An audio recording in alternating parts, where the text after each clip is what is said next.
Good evening, good afternoon, good day, depending on where you are in the world. Happy Saturday. Today, we are flying over Normandy.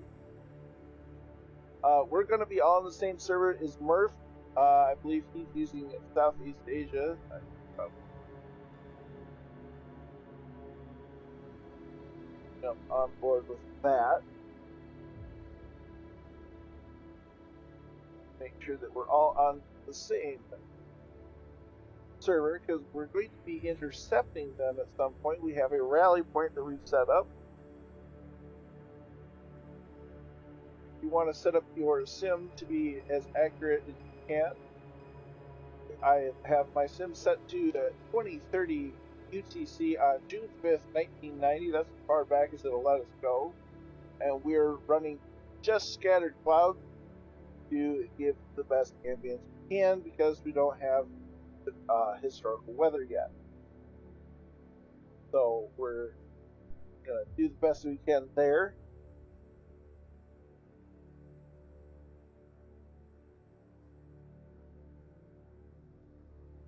And I realized I was probably blocked. Awesome. I'm smart.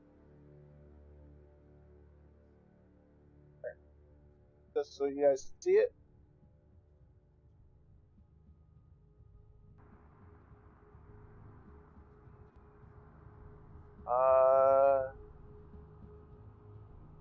Roger, I'll see if I can get Join FS to work because it doesn't like to play nice all the time for me.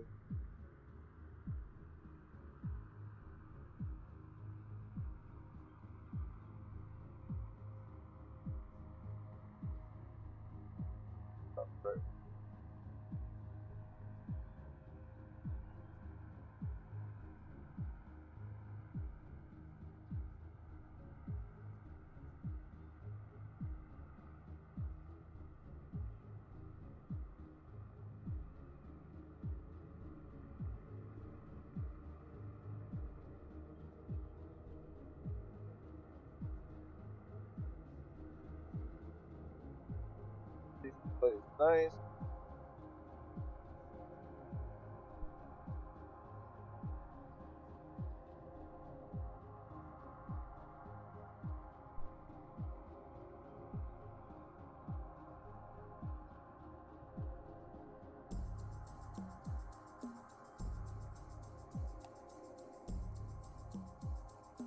Join FS is doing a whole lot of nothing currently.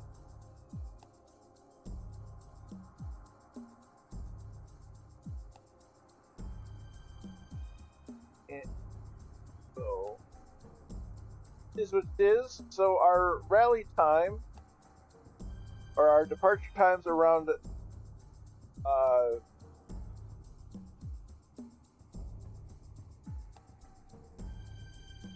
2000 Zulu-ish.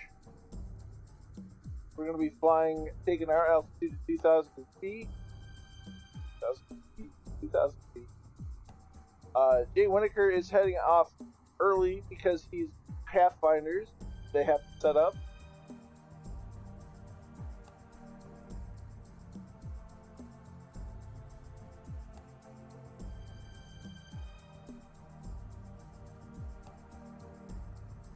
We'll see how everything goes.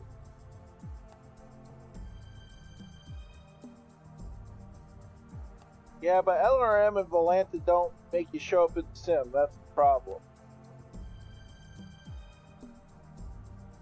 Yeah, because right now, Join FS is just blocked up. It's not.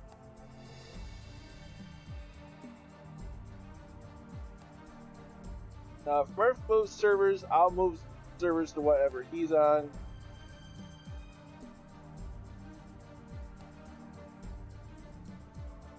Murph's gonna take probably an hour to do his normal spiel.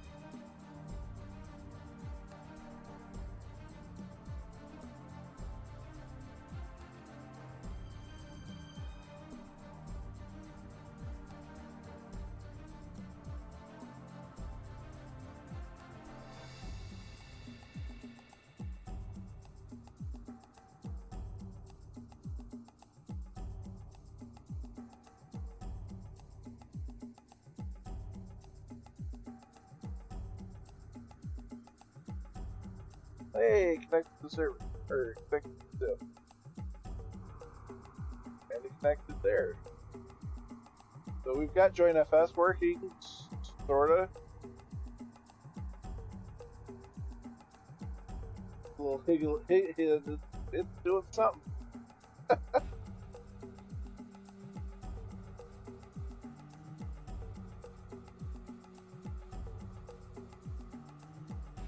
So, Murph's doing all the historical stuff. Oh, hey, hello. We're gonna go ahead and get the engines warmed up. So, park set.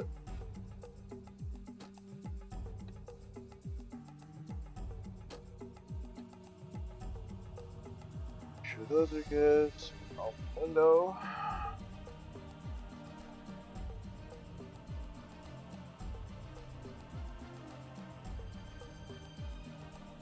No. Okay, so we're playing battery cart. Oh, that's hell, battery cart. Yeah.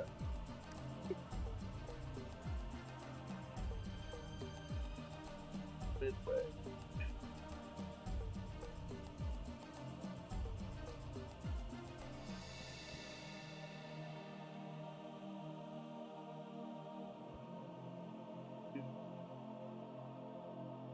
Sure that we're full on fuel. Add a little bit.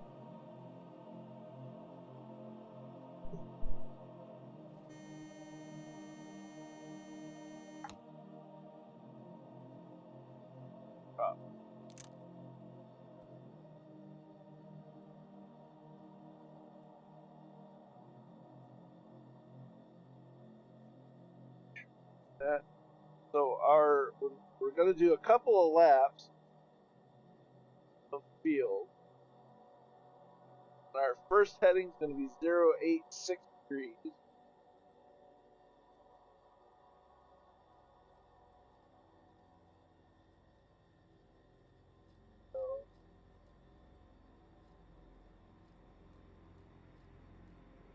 So here-ish.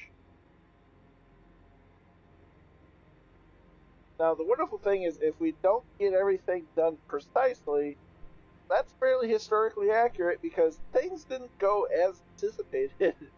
Drops were here, there, and everywhere. Everything was just kind of a mess, if we're honest. So, a little bit of primer. Okay.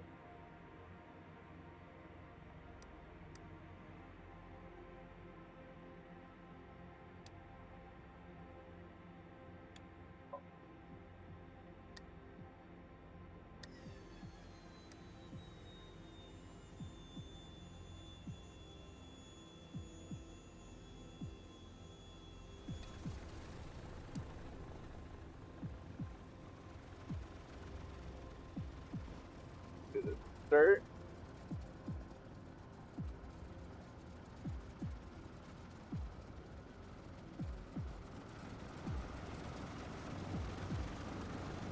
Just one thing that I'm really disappointed on when it comes to the C-47 engine sound so quiet.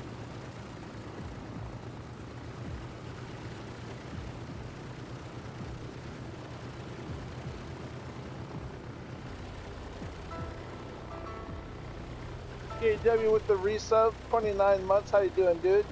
Getting ready with your Pathfinders? Looks like you're airborne. I want to see what they're all doing. Colonel Fork and Jay Winokur, good evening. Can you hear me? Who's that talking in my ear?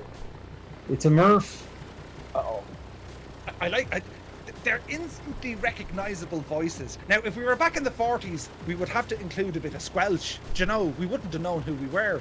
But we'll start alphabetically with the C, which is Colonel Fork. And Colonel Fork, great to hear you. Great to hear you. Tell me, what's your plan of action tonight? Take off, drop off paratroopers, come home safe. I like it. I agree with that plan. And the livery or the squadron that you're going to fly, are you going with the 82nd or the 101st? What's the plan? We're dropping the 101st Airborne. We are in the 9th Air Force. We are flying Juliet 8, also known as Gilroy is here. Ooh. And we are going to be flying a slightly southern route near Carentan, or as best as we can get there. And we will be then returning home. And we are flying out of Dunkswell, which is the nearest we can get to a pottery. You see, a pottery is famous, obviously, from Band of Brothers. I mean, we all saw it. But unfortunately, a pottery today, well, it's not much more than, I suppose, well, it's a bit of a field now, isn't it? It certainly is something. It could use some love.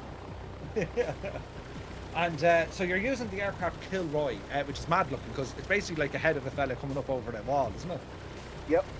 It's a meme before memes were memes.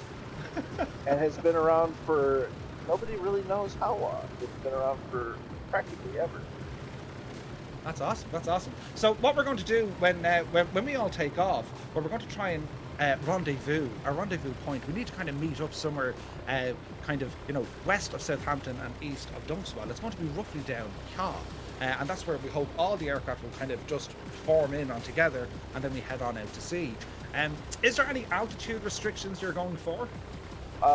Initial flights should be no higher than 3,000 feet. Mm-hmm. I'm going to be flying my flight at about 2,000 feet to maintain our separation from other groups that are converging. Over the drop zone, we'll try as slow as we can, roughly about 150 miles an hour indicated. That way, the recommended is slower, but historically speaking, they were always going a little faster because, well, they were under fire, flak and such. So we're going to do the best that we can and zip out of there as quickly as we can, and hopefully have a good shot out. Nice. Sounds like a plan. And we'll jump over to Jay Winokur. Jay Winokur, you're doing something a little bit different. In fact, you're going first. Yes, I am. We are portraying the Pathfinder unit of the 101st Airborne. We are in the livery called Chalk 40. This livery was part of the initial Pathfinder drop into Normandy. These guys are basically assigned with setting up the Eureka beacons to guide the other aircraft in, and they do not have a very long time to do it, and unfortunately because of that, the drops ended up in a lot of chaos. That's mad. And as Pathfinders, I mean, literally, we learned about the Eureka and Rebecca systems. It was basically a ground bit of equipment that was basically transmitting a signal to the aircraft, and the aircraft would pick it up and transmit back. I mean, that's what the Pathfinder is going to be doing. You're essentially putting down the beacons. But how difficult was it then for Pathfinders? I mean, they literally had no source of navigational aids to guide them. They had to go by compass and maps and bearings and aim off of the wind. Plus, they had zero cover. They had to kind of sneak in there, right? Yeah, they did. It was a very difficult drop. The weather was not the greatest when they went in. The cloud cover prevented a lot of them from landing on their LZs, and a lot of the beacons would get kicked out of the aircraft. Kind of exactly what they did. They kicked the cargo containers out of the aircraft. There's some stories about them getting stuck in the door and missing the drop zones because of it. So exactly, sit time is 24. Yeah, a lot of guys dropped. The Pathfinders were there, but a lot of the times they just didn't have the beacons with them because of the difficulty of the drop. That's crazy, man. That's crazy. And not only for the Pathfinders, I mean, once they got in and they got their beacons up and running, they had a considerable wait. They had to wait for all sorts until, the cavalry came in, right? Yeah, they absolutely did. Now, the one thing the Pathfinders did is a lot of those guys, those units would go in very heavy with equipment, as in you see photos of entire units carrying Thompson submachine guns and no Garands or carbines. So they were loaded for bear. That's mad. Okay, so you're going to be getting off the ground fairly quick ahead of us, because, well, you need to do your thing. But what we'll do, we'll jump back in and we'll catch up with you guys probably in the next maybe 45 minutes. We're planning to be wheels off the ground in about 30 minutes. We're going to be wheels up just after 9 o'clock, and we'll see how we go. I think the general kind of cruise speed, pretty much what a DC-3 will give us, but once we start getting into position, and we have to make some fairly sharp turns here, and especially over the drop, we're going to bring that speed back down plus or minus 150. So we'll catch up with you guys in a little bit, and shout if you need anything. Roger that. Cool.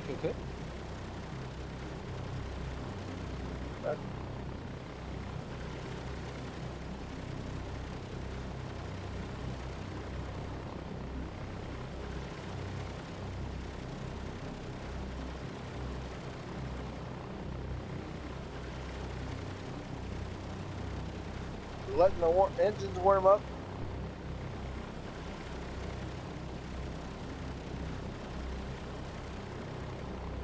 Everything go. Okay.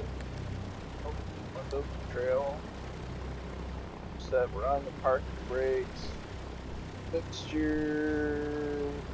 Put the auto rich until we go to take off. So we're not fouling the plug. Just making sure that we're going over everything. That one is closed. That on. Analyze. Those guys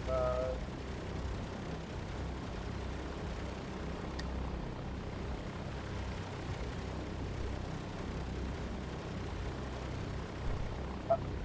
It's entirely possible, Viper. I had something of a hardware problem, so I'm using a different mic than normal. I'll try to speak up as best as I can, or I can lower the sim if need be. But yeah, I had some last-minute technical issues, so things may not be,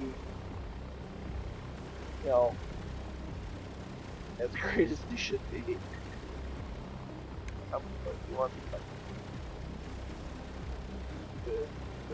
Good. Got our compass light on.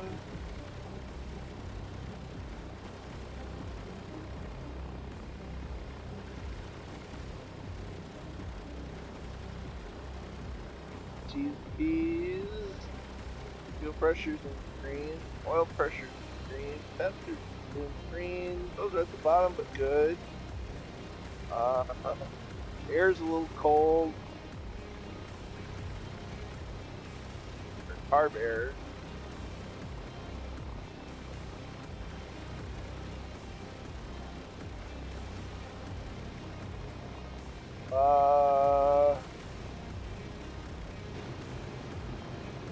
Have a quick look.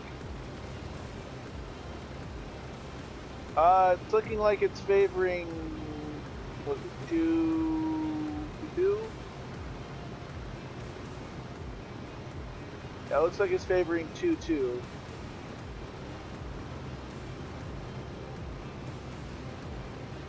Right now. So right now we'll go ahead and get taxied into place.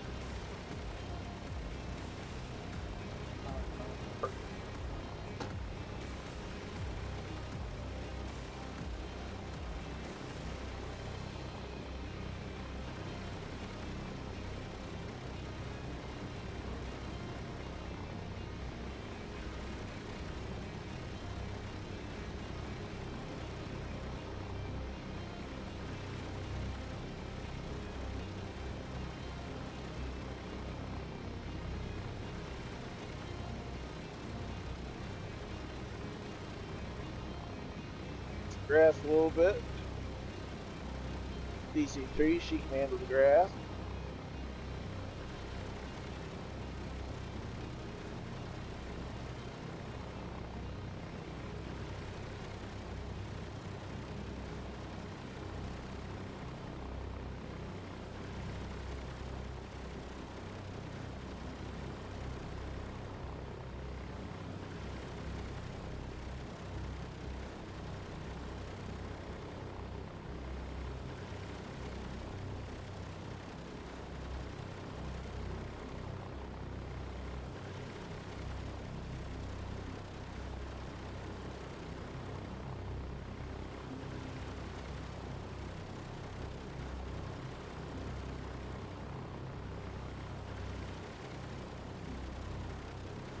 Gonna stop right on those exits.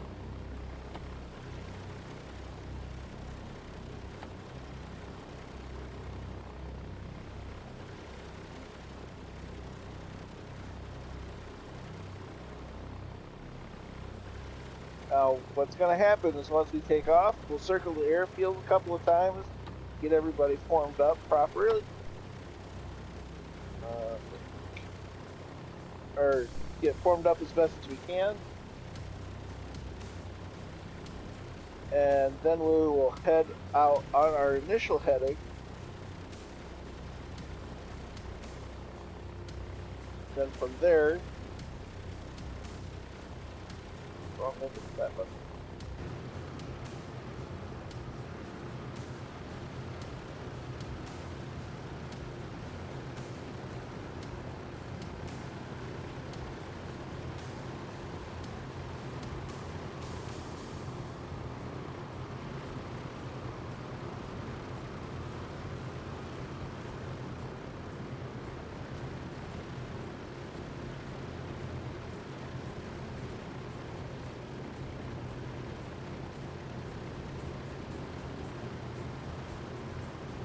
Alright. So we're going to get 1 notch of flaps down just to help us get off the field.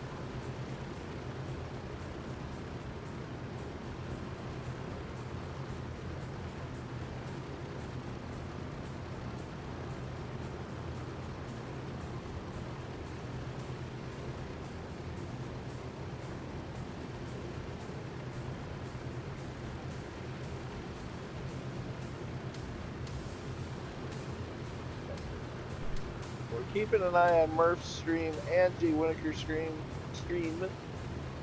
just for coordination purposes.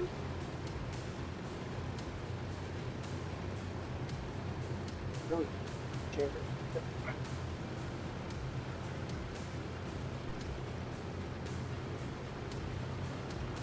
Because it should take roughly the same amount of time for Murph to get to the initial rally point as us. From his departure point. But we don't want to leave before he does.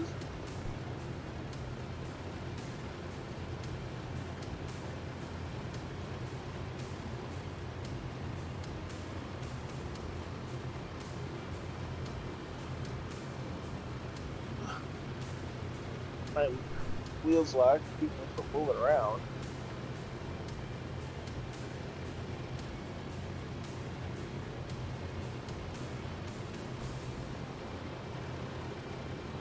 Love it.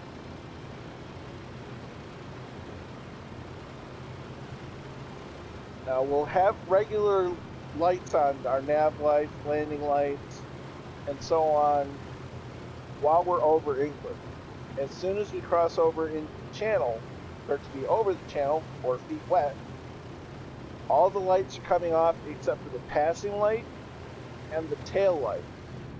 So I will be switching this tail light to dim, and the passing light that's in here is going to stay red because they won't be able to see it. And then as far as cockpit lights go, these lights come off, sidewalls stay on, and the dials and compass light all stay on as well. But passing light will stay on, beacon lights come off, position lights come off, and the tail light goes dim. This is so that we're not, because we can't do anything about the fact that we're going to be heard by the Germans, but we can do our best to try to save ourselves from being seen.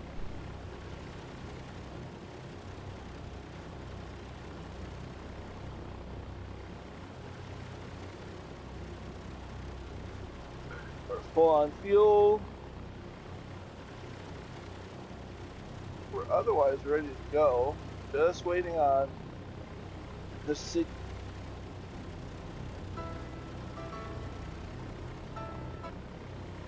Rob MCR with the 9-month resub. It has been a long time and I apologize for that. And for the big event I had to dress up. It's not the greatest of well, I could just I'm not as fancy as Murph, but I at least have new lights. Those aren't very good, but you get the idea. JW is also dressed up in his 101st Airborne Paratrooper uniform. I'm in the uniform of a 9th Air Force pilot.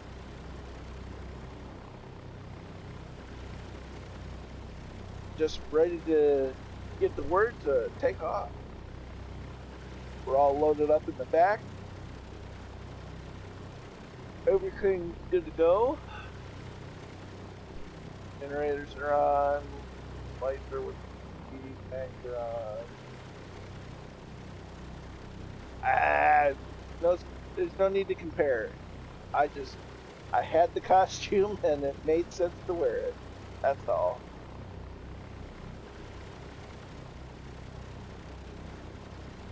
Just wait for that.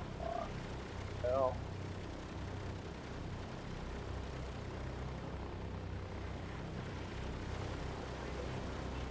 Well, just a little ventilation.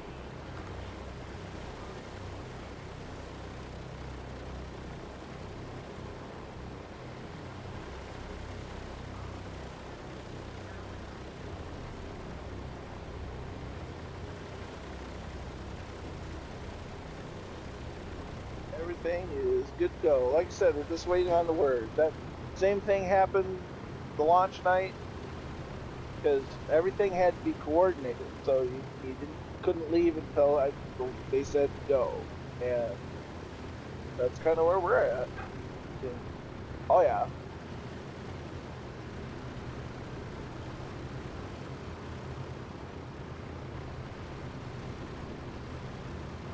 I'm a sucker for cool hats, so if you have a cool hat and you're wearing your cool hat, that's cool enough for me.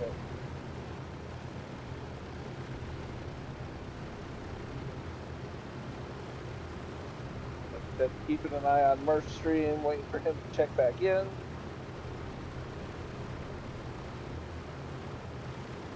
JW is probably getting close to the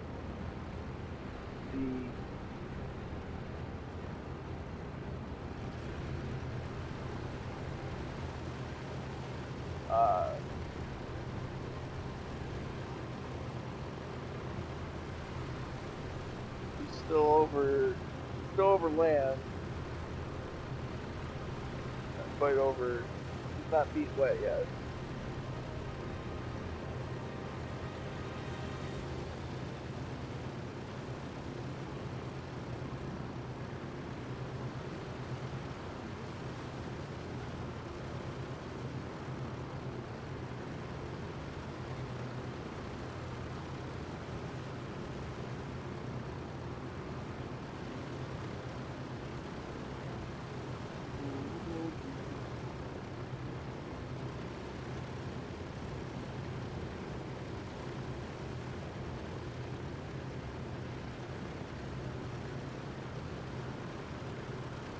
When you time do your runs, how does that work for you?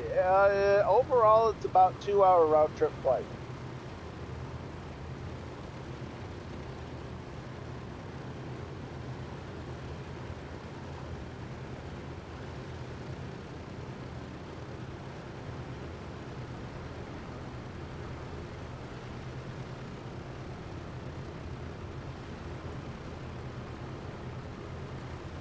So we are part of the 92nd Squadron of, I believe, the 9th Air Force, carrying the 101st Airborne. Remember reading quotes or reading my information correctly. No, not at all. That's the only thing I could think of, because when you had mentioned that it only took you about an hour, I was just like, well, that's really kind of fast.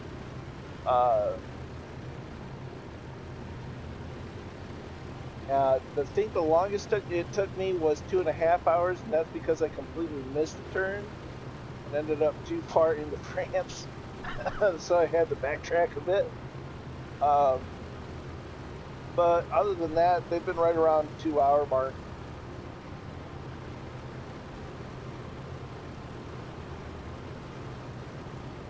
Yeah, because was it Guernsey? No, Alderney. Alderney is just a tiny little island.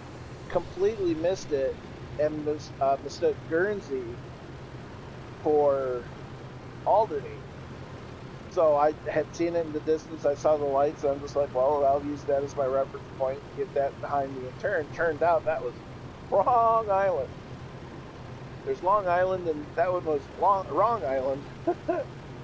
So, but I've done a few practice runs, and right about the 2 hour mark.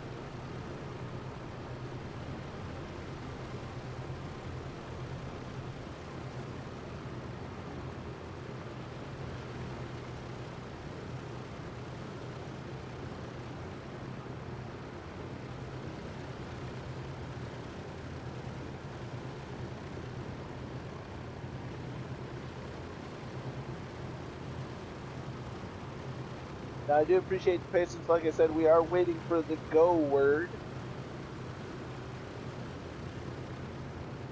so that we can launch at the same time as Murph. Yeah, that's exactly why we practice. Now, back in the day, they couldn't practice flying over Normandy, or that would have been a dead giveaway. But they did practice for times in the turn.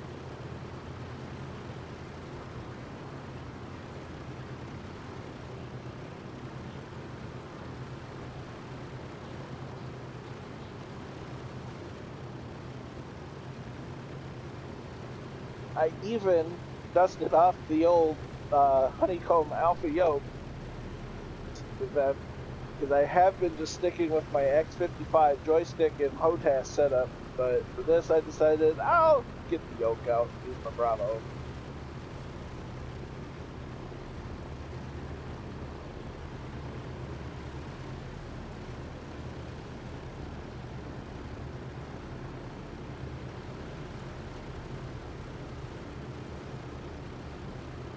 Just been over the heck of a haul. So that wasn't the Berlin airlift. That was there's the hump. The hump was, I believe, from India into what was then Indochina to help out the Chinese, flying basically over the Cambodia and other parts of French Indochina, as it was known then. See, I flew this down from Prestwick to Blackbush this afternoon. I saw that at night. Kunming. So, that's a big supply route for even the Flying Tiger. And so the hump that was a major use of transport aircraft. C-54s is essentially a DC-4, but all kinds of transports were used over the hump just to transport personnel, supplies, medevac, you name it. But it was itself a grueling flight. And then even post-war, you had the Berlin airlift, where to get to Berlin, or at least the Allied parts of Berlin, you could either take a single or you had to fly, because Berlin was set deep in Soviet territory. So you either had to drive in there or along a single road and not stop. Not stop at all, not stop for gas, not stop for anything. Or you had to fly into Berlin to get to the Allied section. In fact, it was still like that when my dad was stationed over in Germany when he was in Stuttgart in the early 70s.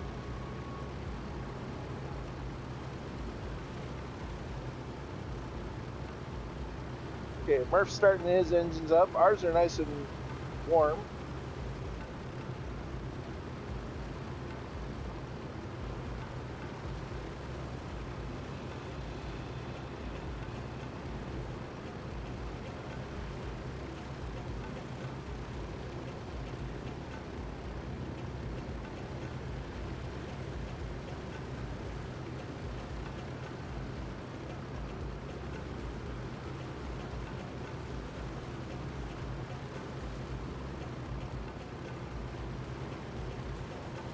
also have to remember that there's something of a very short delay in Murph's stream compared to what we see. So his stream's a couple of seconds behind him in sim.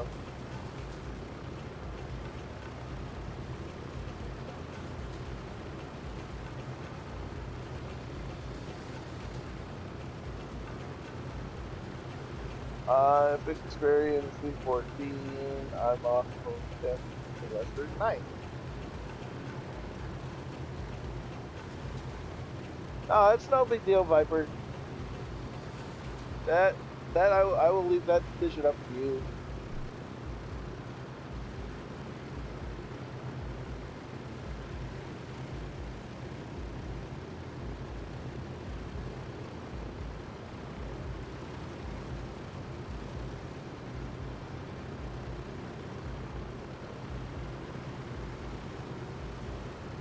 Just keeping an eye on Murph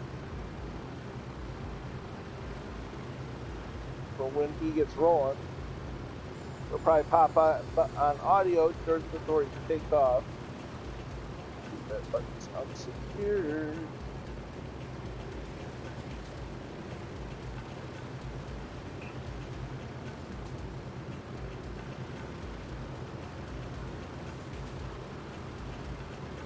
Talking about how he's going to do a couple of laps around the airfield, let people get warmed up.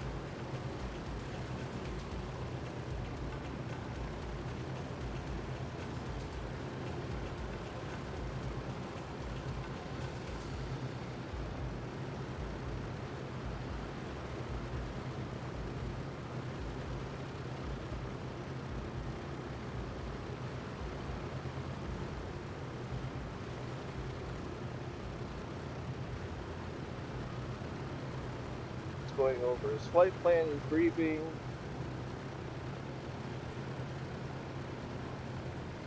Now his plan has him dropping closer to great, exactly, Kozaki, exactly. So his drop will have him dropping more or closer to St. Mary Glebe, whereas we're dropping closer to Carentan. Of course, historically, nothing was all that accurate anyway, because, well, between weather, flak, and all kinds of stuff, it just kind of went sideways. Didn't have Pathfinders didn't have enough time to set up things properly. They got blown off course. Just, if something could go wrong, it did go wrong.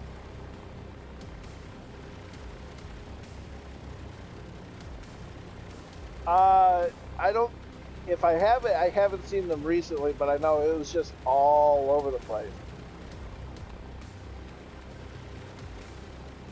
It was organized is not the way to put it.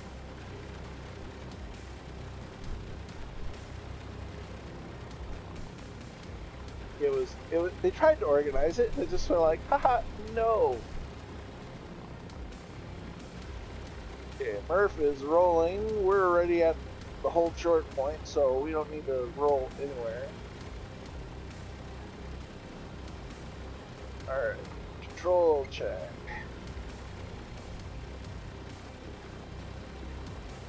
Everything controls seem pretty clear. Up behind. Left, right, up. Control surface is free and clear. Flaps down 1 notch for departure.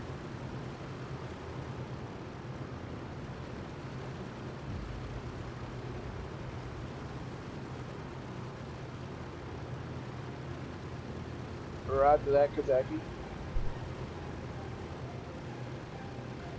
They're cutting through everybody. Oh, he got his radios fixed. I wonder what fixed his radio.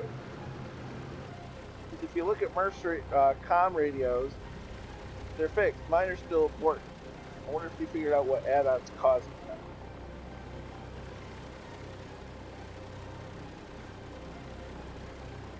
lined up on 2-5.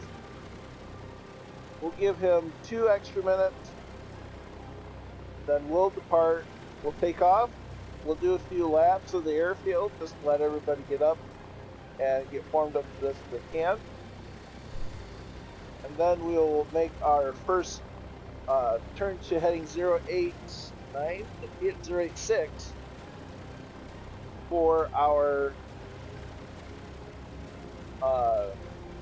meet up with, or for our initial rally point, and then it's off France.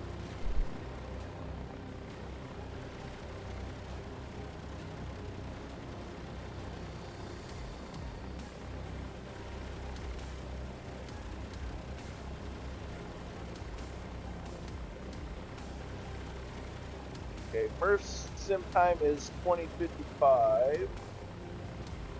Okay, we're gonna resync our time closer to Murph's to 2056.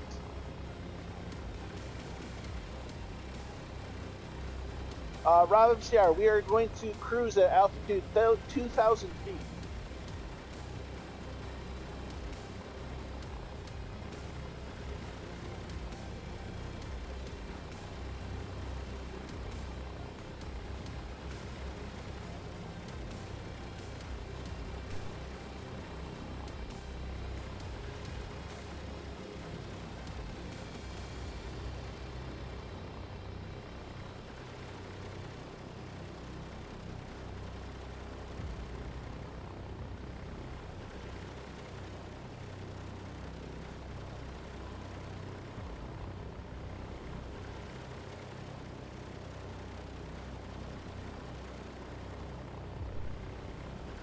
Still waiting on the green flare.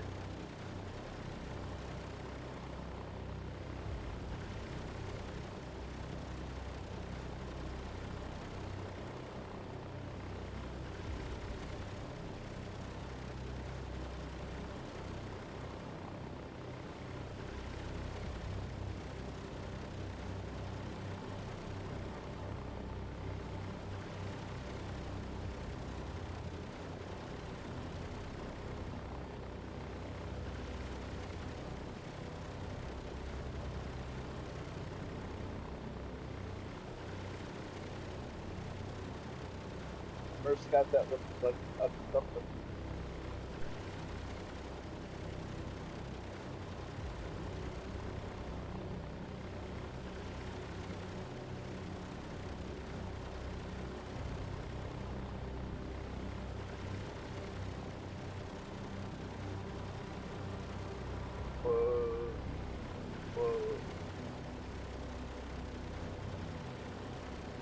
Alright, Murph is rolling. That we're going to give him a couple of minutes time before we get airborne, just because he's a little further out than we are. He's got a bigger group than we do.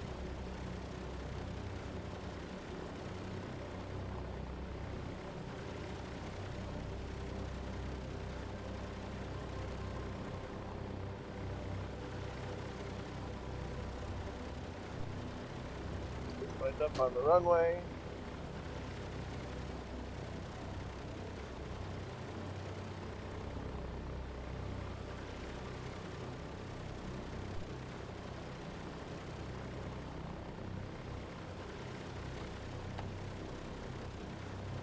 Not taking off just yet. We're just lined up.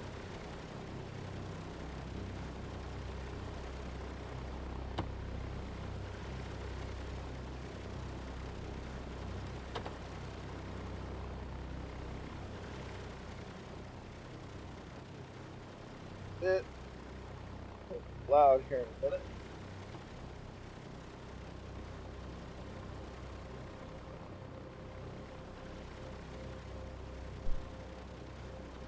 All right, pilot. Good airport.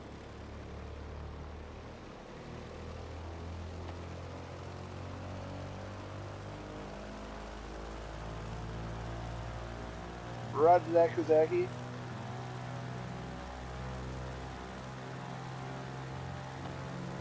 brake.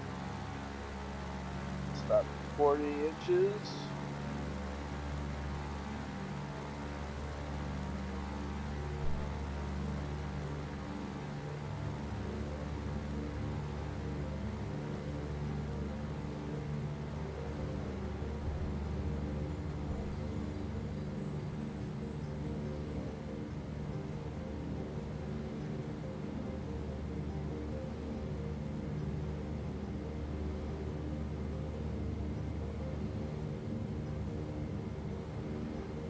Go. Trim. Drop the ground. Keep coming up.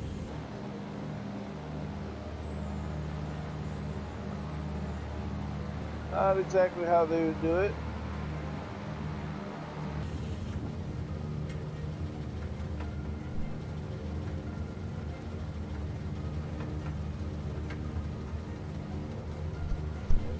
Flat, come up.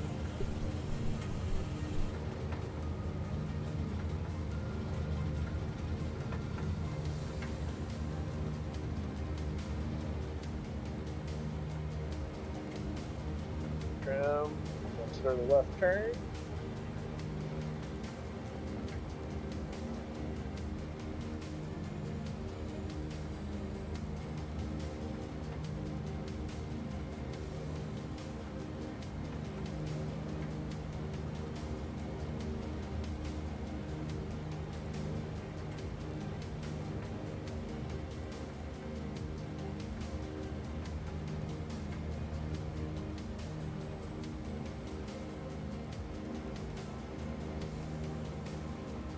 Got a whole mess of nameplates that direction.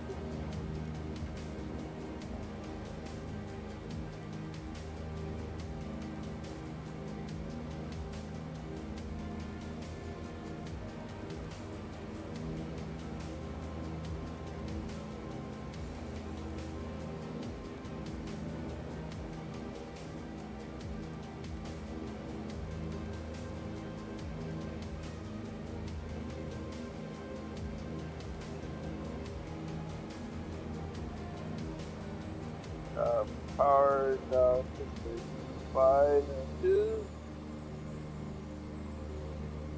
Props back to 2500 RPM. Should have mixture.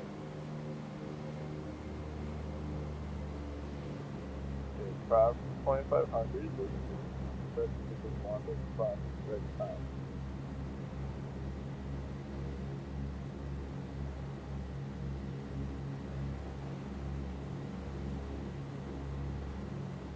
Just about at the altitude. One.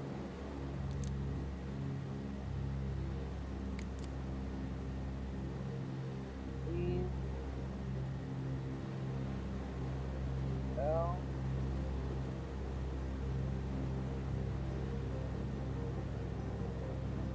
Other circuit.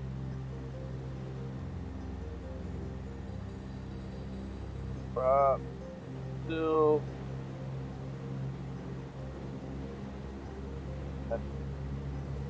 Should be go.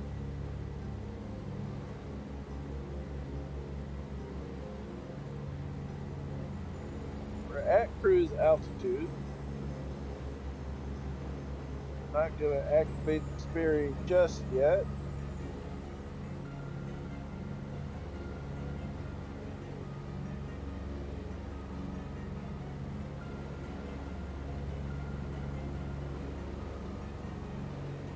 Everybody up.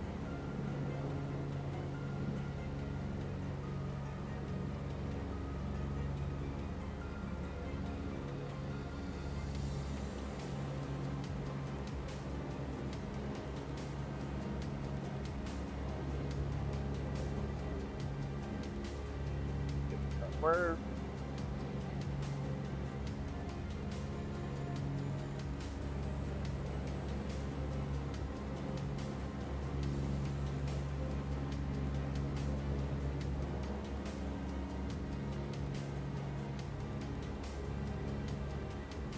Little high.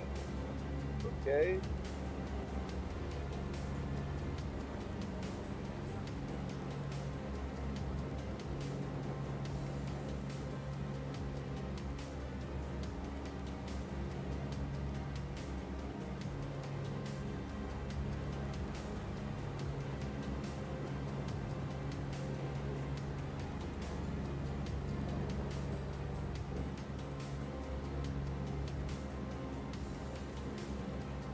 there.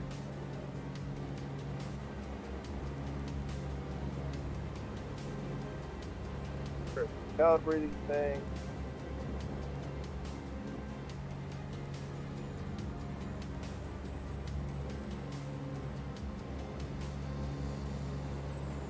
Do one more circuit, and then it looks like Murph is straight on course.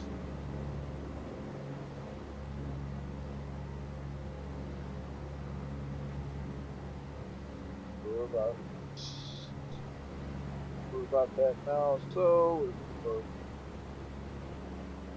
headed for the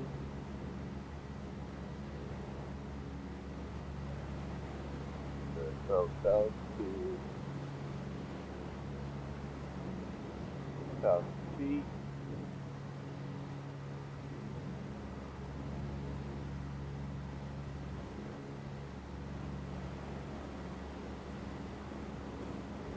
So we're gonna pull manifold pressure down to 30 inches.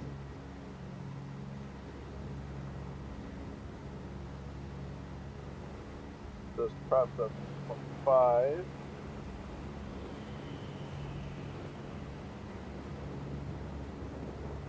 And once we hit 2,000 feet, we'll hold there.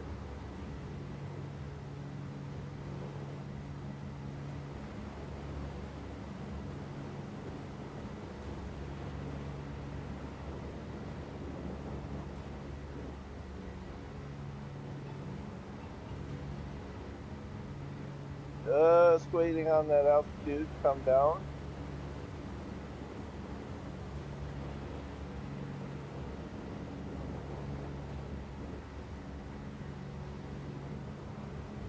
Couple hundred more feet.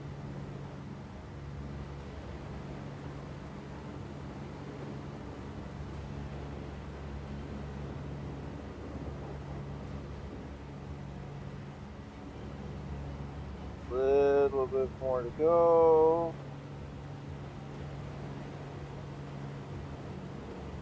2,000 feet hold. Right. Okay, we are on our first magnetic heading. Our next magnetic heading is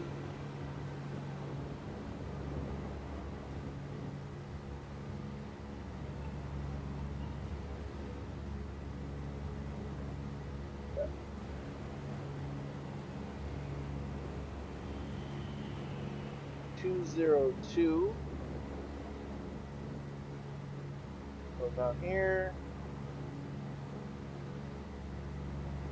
We're gonna set this up.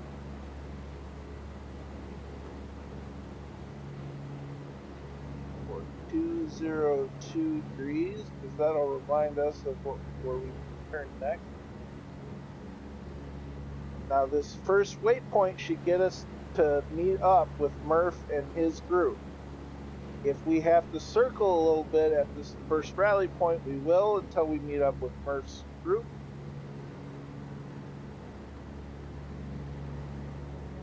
And once we meet up with his group, we will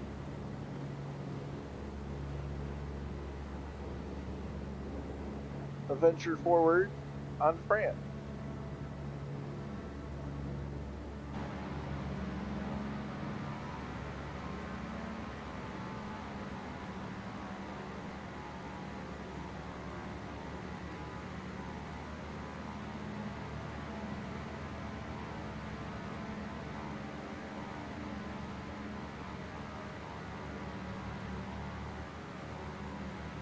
Ticket on our Pathfinders.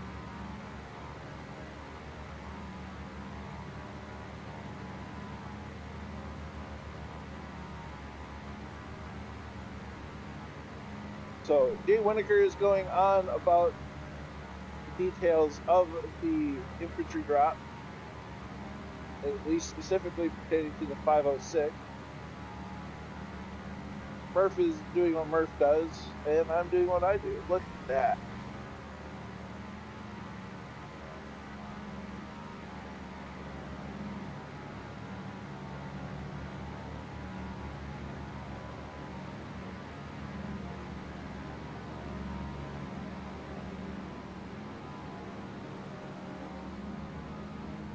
So just for the sake of coordination and formation,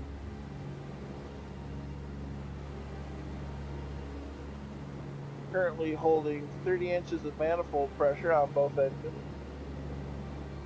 2,500 RPM. Our cowl flaps are in trail. We're holding about 2,000 feet. And we're on a heading of approximately 0863. We're doing a speed of about 135 miles an hour indicated, partially to allow Murph a bit more time to reach the rally point. Once we meet up with Murph's group, we will probably increase speed to match his.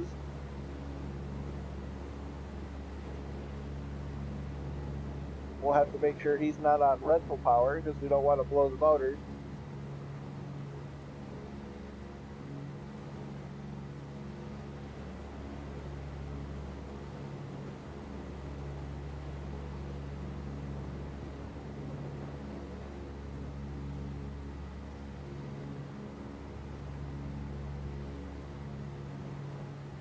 For now, we'll hold off on name tag.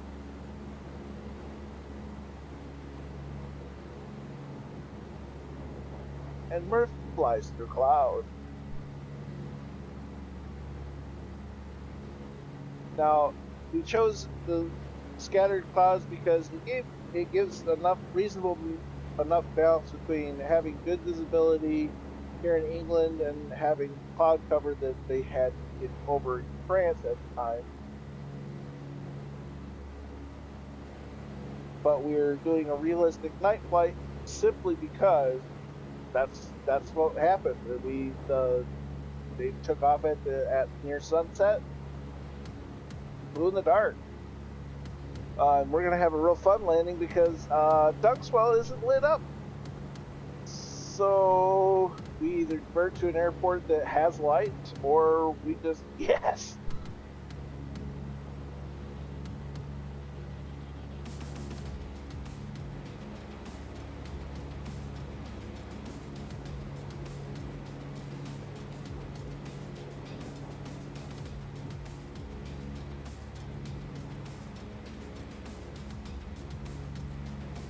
Though Murph a little early.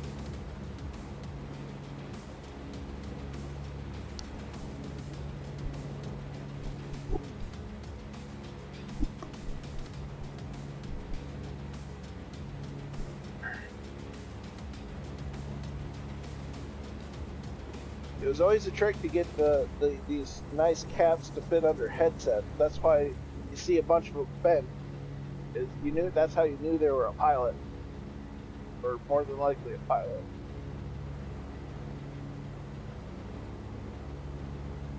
Now, all going well. If this so far, this has been a great event so far. Could have used the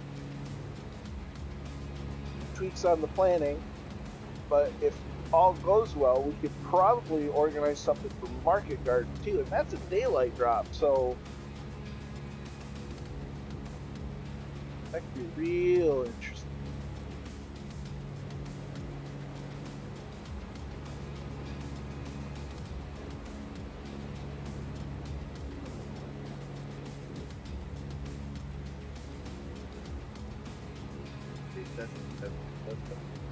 Aha! Percent zero emission crush is hard to, yeah.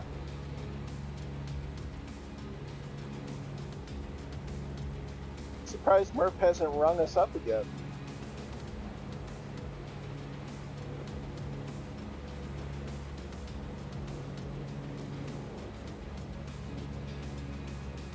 So Murph's group right about there. We still have a little ways until we reach the rally point.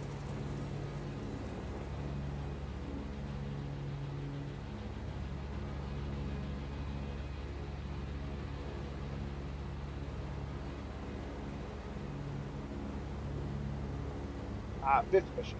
Yeah.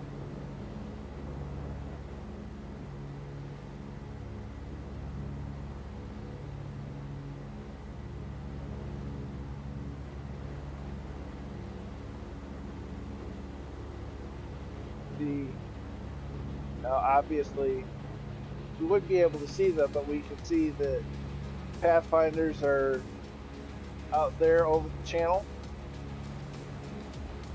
Fallen Up is out there as well.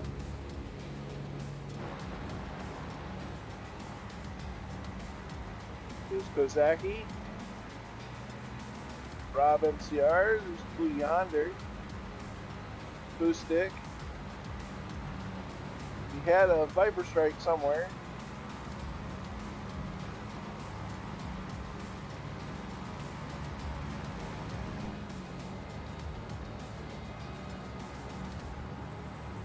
There's the Strike up there.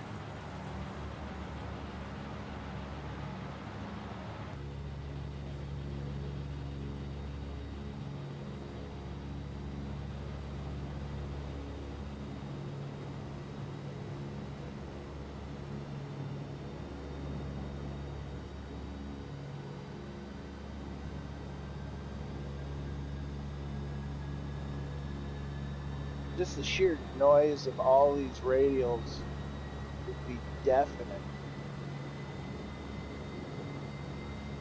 Now our group, we just got, a handful where, once you get to there, it's gonna be just chaos.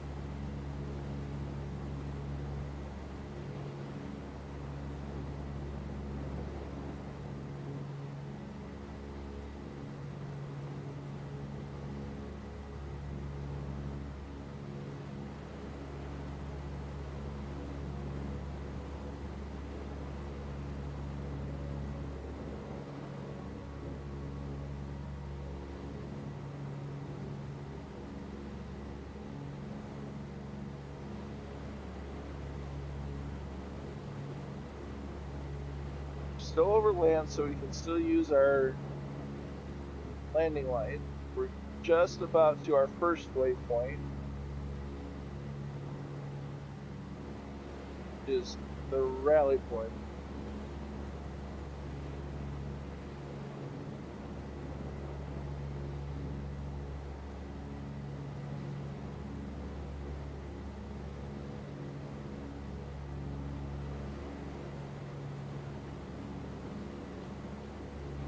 Once we get to the hey Serenity, how you doing? Good to see you. We're having fun flying, but I appreciate you stopping by and saying hey. Preset, Rob, we're on Scattered Cloud.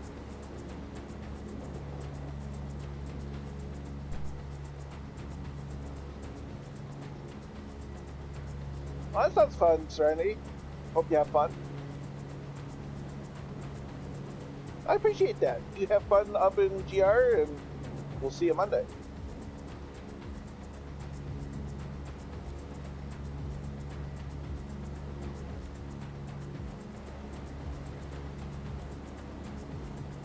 Just about over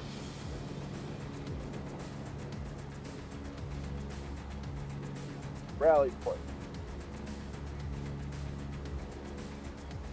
Oh, pardon.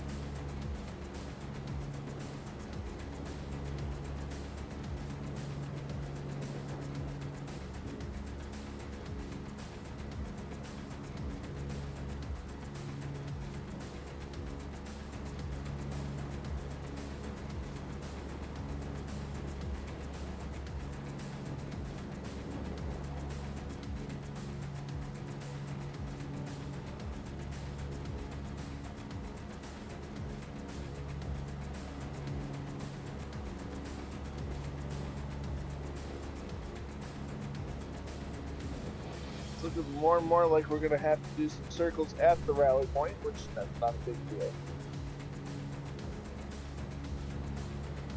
This thing has plenty of fuel.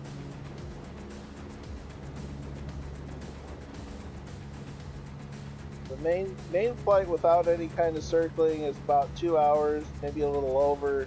with circling, and we've got fuel for at least 4 hours, so we'll be fine.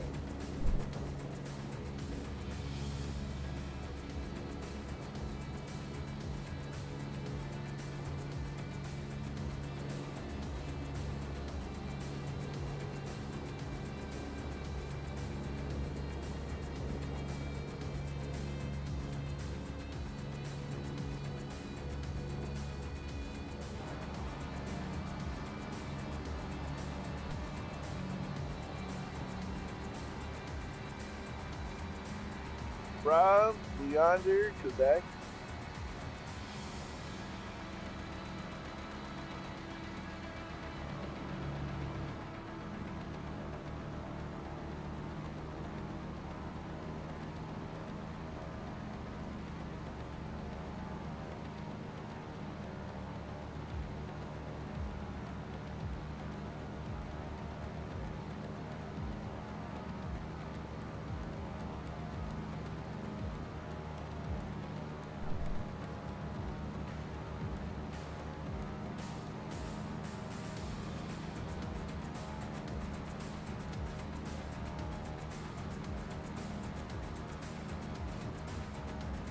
How's the Pathfinder flight going so far? We are orbiting near the coast for a few more minutes, and then we're heading across. Awesome. We're coming up. My flight's coming up on the rally point, waiting for that tall brother to lead the rest of the port.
Alright, we are over the rally point.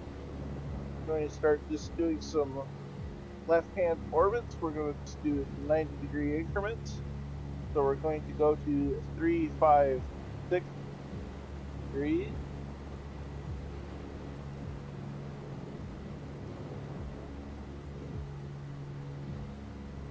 As we wait for Murph, his crew.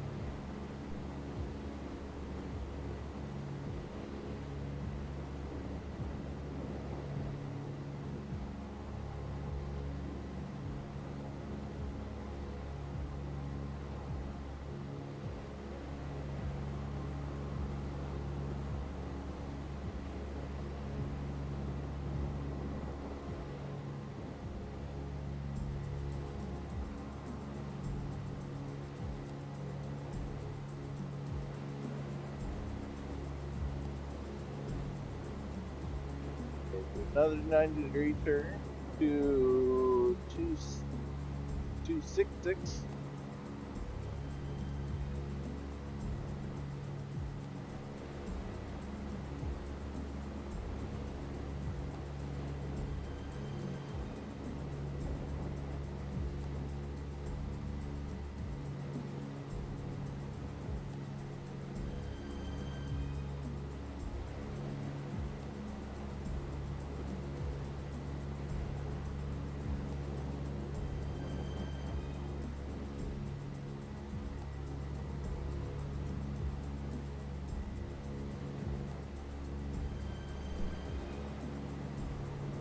Hold this heading for a little bit.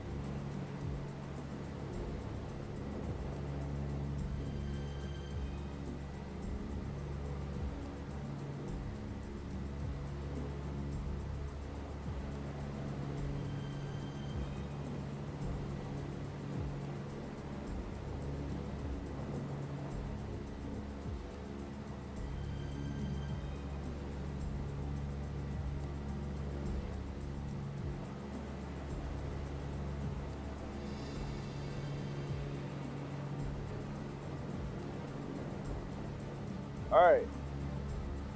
Left turn, 176.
Keeping our eye out for their group.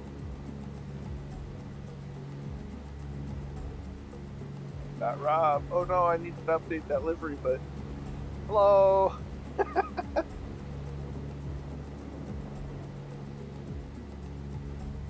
Hey, there it is. I think I need to update that livery a little bit. Oops. Okay. Left turn at 086 degrees. Coming up. 086.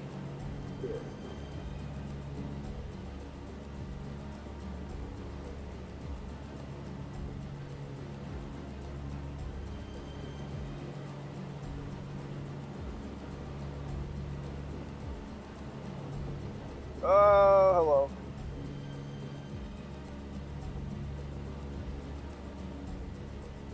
Should be getting close.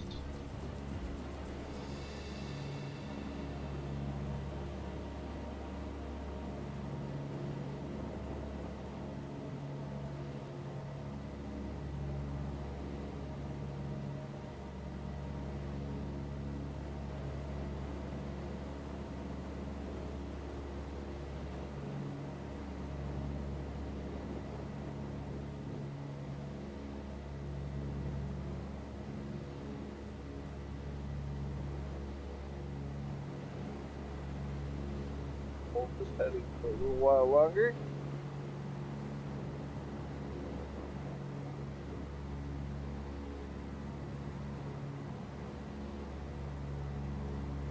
Should be getting close.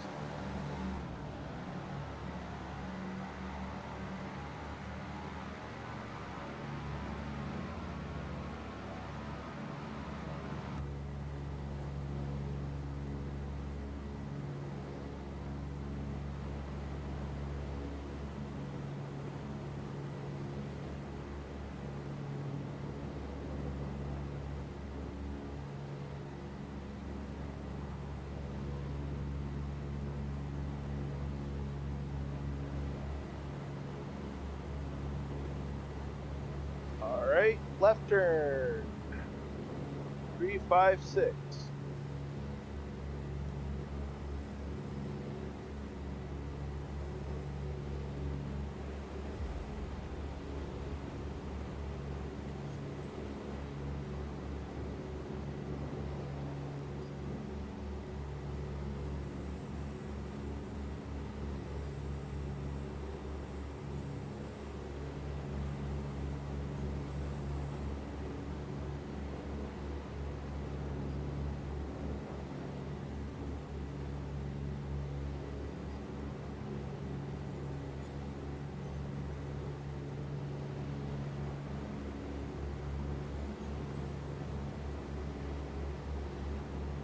starting to see their nameplates now.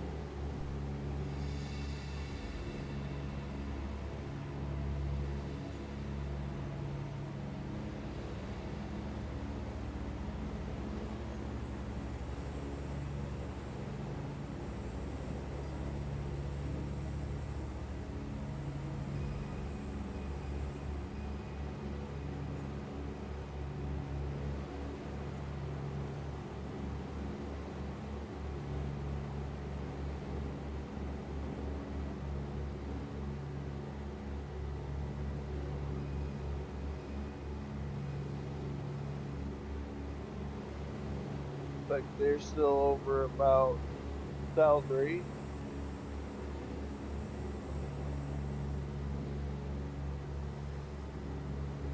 Okay.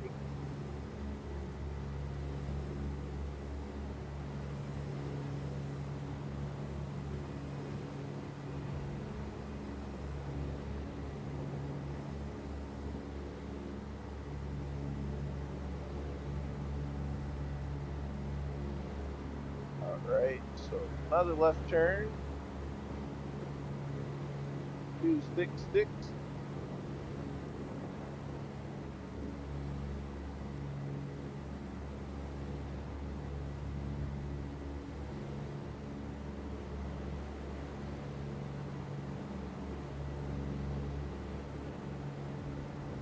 We're doing circles. This is so fun. Certain circles waiting to invade France.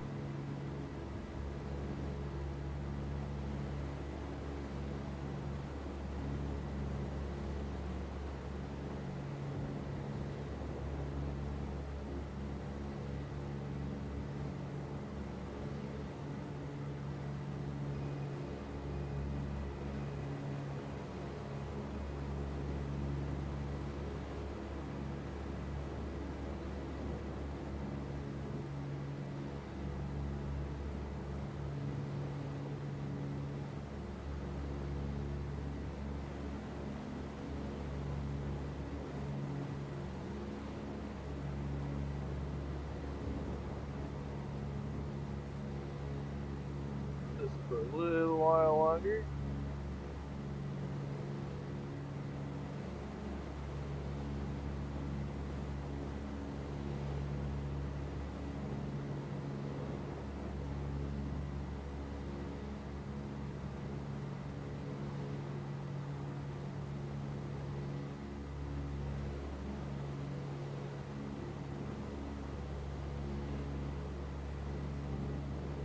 Back in.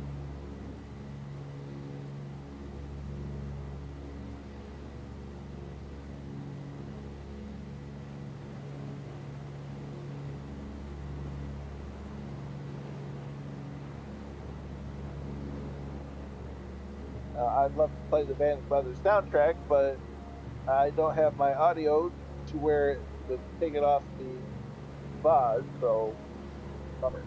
Quite important. Not doing great. Yeah, no, absolutely.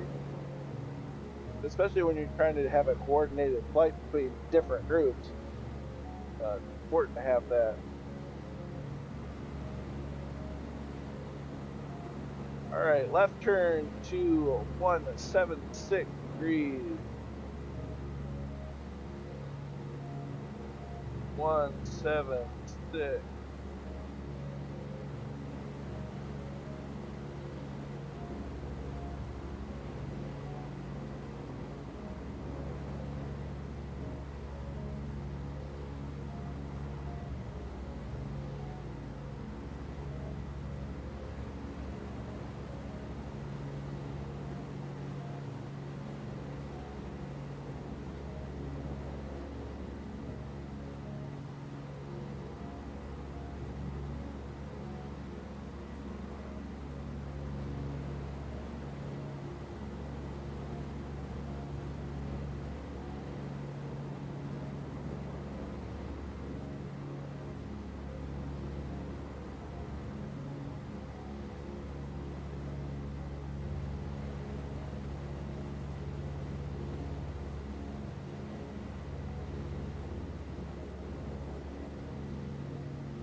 we're going to do is we're going to make our turn a little early, 086.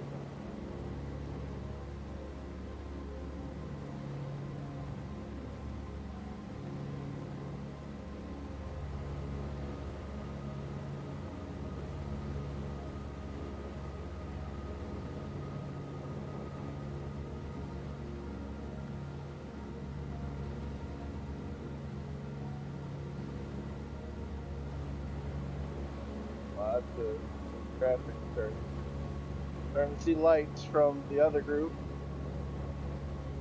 Good thing, that means they're coming up on the Riley.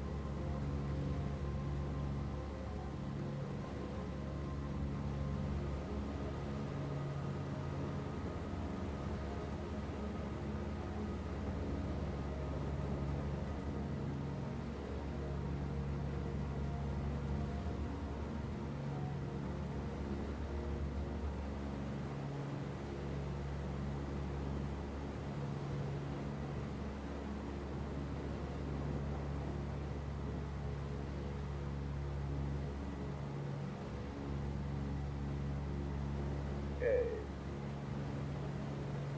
356. 356. Make these ones short leg so that because they should be matching up with us. So we'll talk over to Jay Winokur first. Jay Winokur, if you're there, how are you getting on? We're getting along pretty well, Murph. We are mid-channel right now, feet wet, and we're steering our course across. Nice. So the Pathfinders are over the water. They're mid-channel. They're roughly here, which is good news for us because it means then that, well, they're where they need to be. And what's the weather doing? Is it holding up? Weather is holding up, but we do have some cloud cover very much around us. That's going to make the drop difficult, but fingers crossed. Let's see how we get on. And we'll check in now with Colonel Fork. Just wondering, how's everything getting on over that side? Things are going well. We've been at the initial rally points to meet up with your group, ready to cross the channel at any moment. Nice. Super. So, do you have a close ICAO code there, Colonel, just so I know that we're there? I'm just passing over Echo Golf Hotel Alpha. Echo Golf Hotel Alpha. Super. So if you're now heading towards the south, we will be at your 11 o'clock. I'm going to enter a hold at Blandford, and we'll just circle around here until we pick you up. Copy that. Sweet. Right, lads, we're doing well. This is brilliant.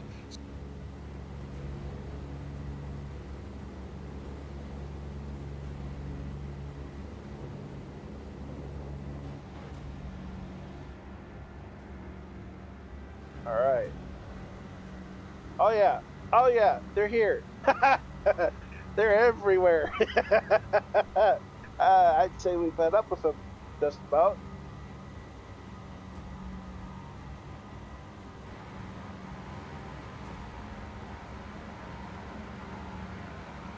Got Kozaki, Rob MCR, Acoustic, Blue Yonder, Viper Strike. Get back in the cockpit.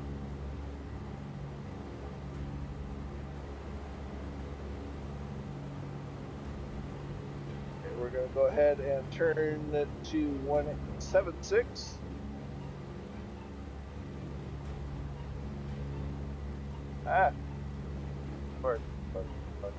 Park. Oh.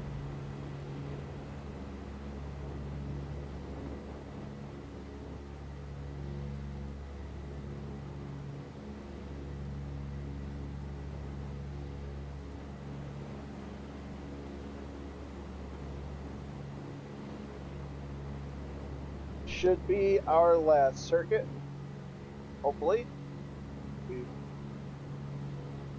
Now, and this is one of the reasons why they're at their altitude of 3,000 feet. We're at our altitude of 2,000 feet, so that maintains our separation. So that while we're down here holding, waiting for them, we're not going to just be at different altitudes, and we're not going to crash into each other. That way, we're all, everything's hunky-dory.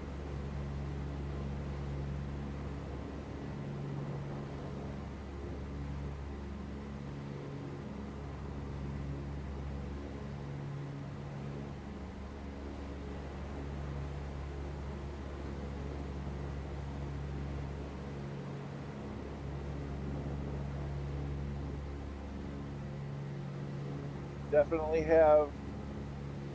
Obviously, we wouldn't be able to see them, but we start seeing lights like that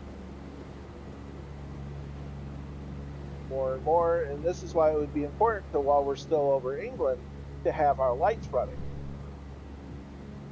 so that we could see them.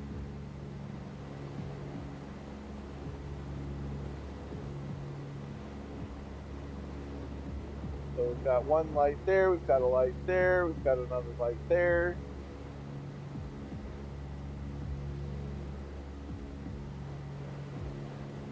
Left turn.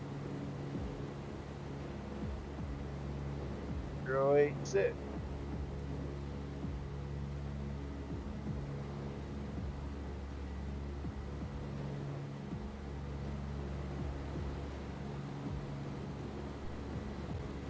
And that's this really demonstrates the, like I said, the importance of having that visual or that altitude separation. Just in the modern day real world flying, if you're flying VFR, you're at 1,000 feet plus 500. If you're flying east, you're at an odd 1,000 plus 500, or if you're flying west at a even 1,000, it maintains that 1,000 feet or a bare minimum of 500 feet separation. What you want.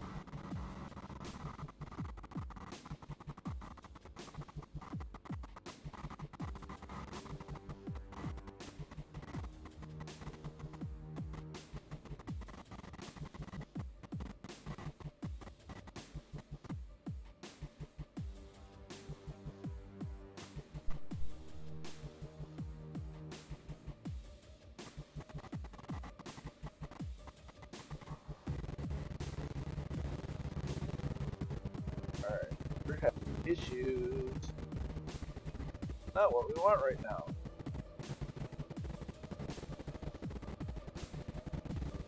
Wait, one.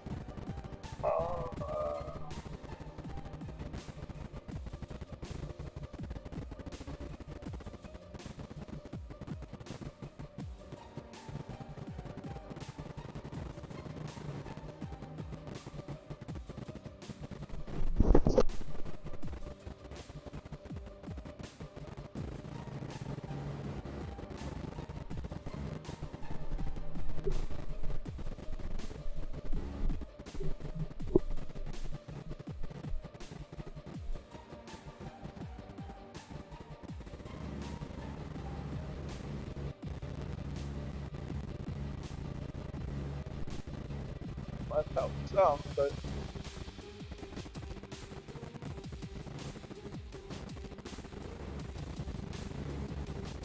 we're gonna actually turn 180 to 266.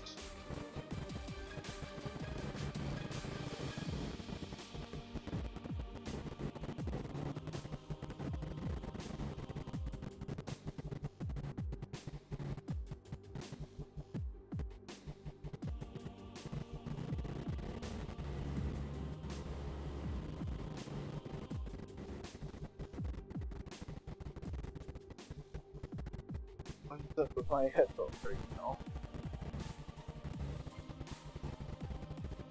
I'm hoping the sim audio is fine for you guys. It's acting up for me, but I think it's my headset.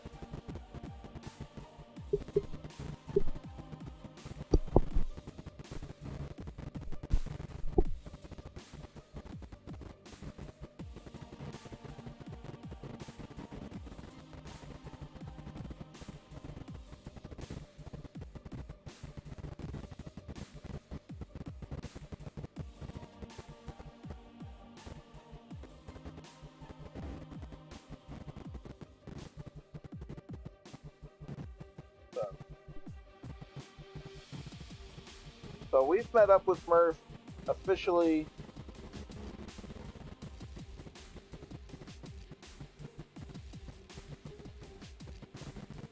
I think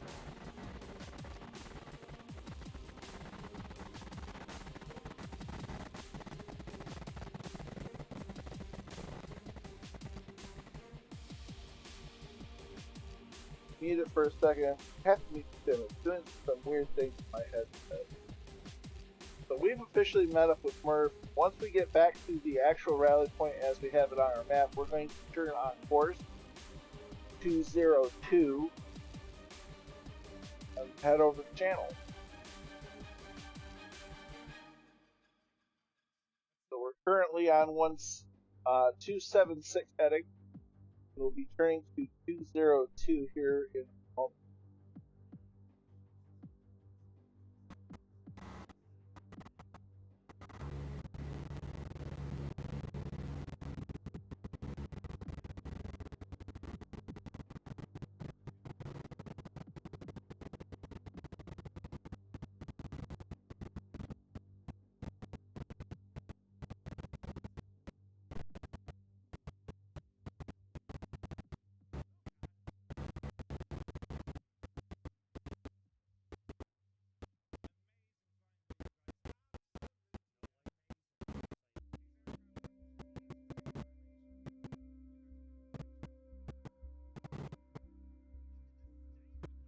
Make the turn.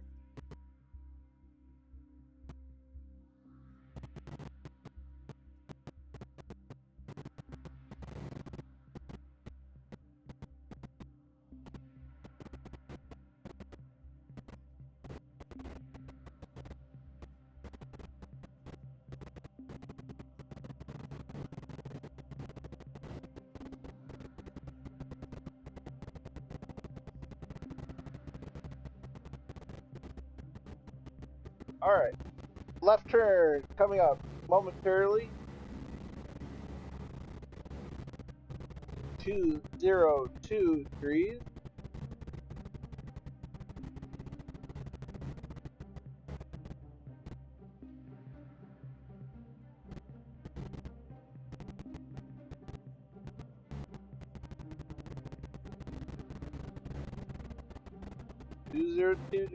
Turning.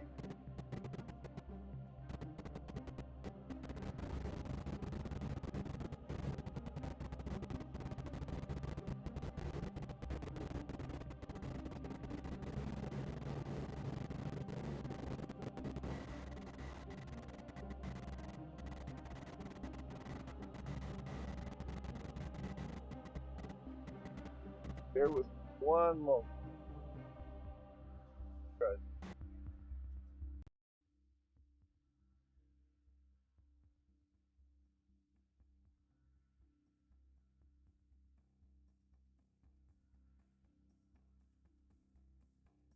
That should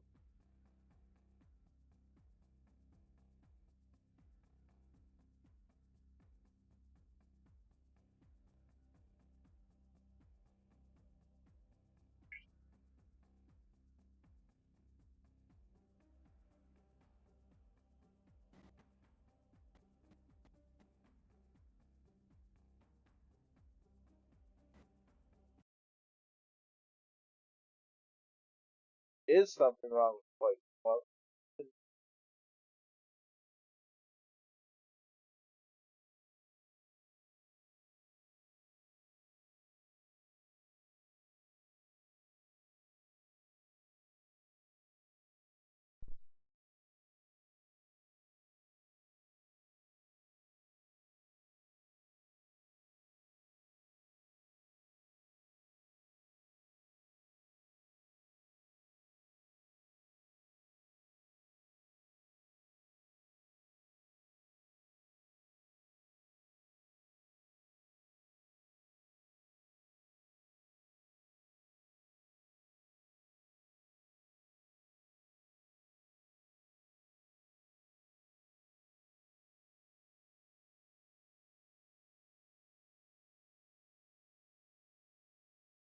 Well, the worst part is it's starting to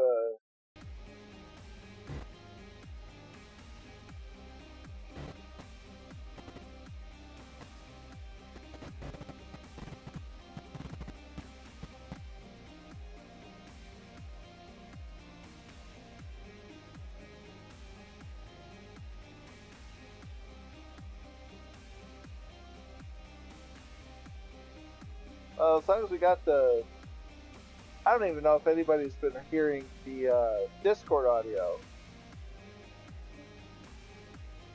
Hoping they have.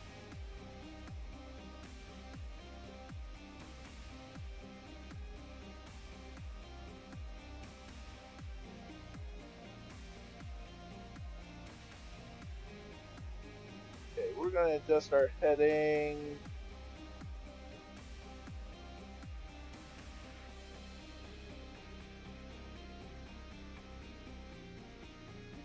Two 205.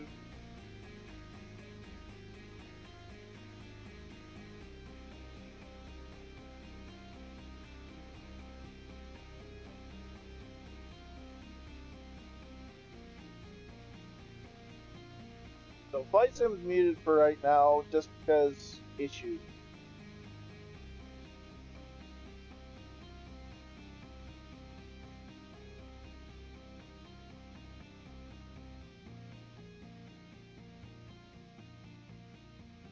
Going a bit slower than Murph's group, so why are you in Hellcat? You shouldn't be in the Hellcat. You definitely don't belong.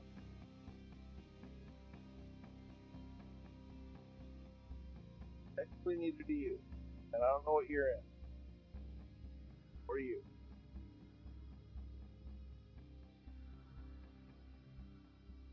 Fighters had their own jobs to do surrounding D-Day, and it really wasn't escorting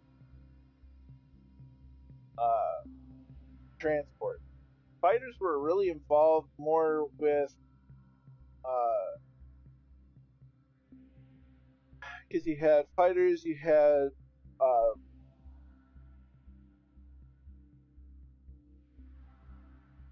and like B-25s, A-26s. They were softening up the beachhead, and they kind of started, or the main beachhead, and they did that a little bit before paratroopers drop. You really don't think more. Oh,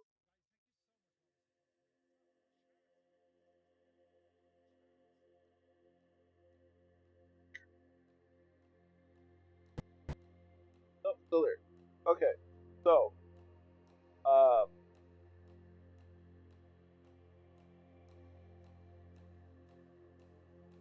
actually made a nice direction with our heading. So we're going to stay a little slower than Murph's group. Hopefully we get a little distance to where the sound bug isn't as an issue, we'll say. We're going to be flying over a little bit more land, but once we get feet wet, once we get over the coast, lights are going to start coming off. So if I turn my name tags off now, you're seeing some white light, some green light, but that's going to be a lot of those are going to go away. I'm going to keep a dim white light on the tail and the red light for the passing light on the wing, so that we know we're there and people can see us up close, but the Germans won't see we're there.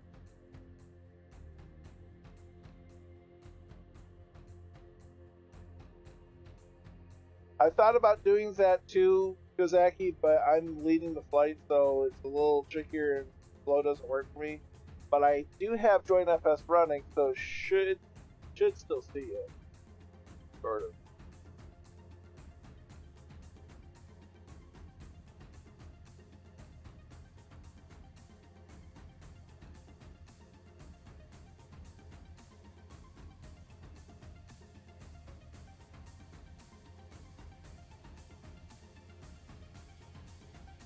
See, when they started talking about the sound bug for the DC-3, I was thinking it was the engine sound bug, where you heard other people's engines inside your cockpit. Not that.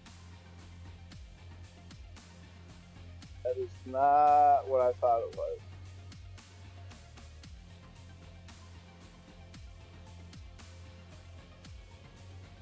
Their group's still a little bit further ahead of us. We're starting to see, letting them go a bit further. Got a couple of liveries we got to update. We're about to cross over to feet wet.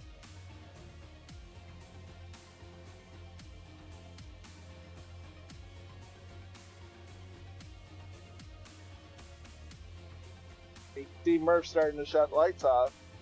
Now, the one thing he did, he went from cockpit lights being bright red to a lower red.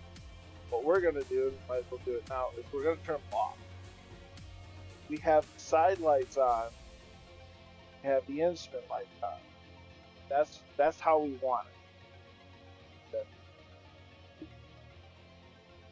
This is how we want it. We want to be able to see, but we don't want them to see in. So, when you look ahead, you can't see anything.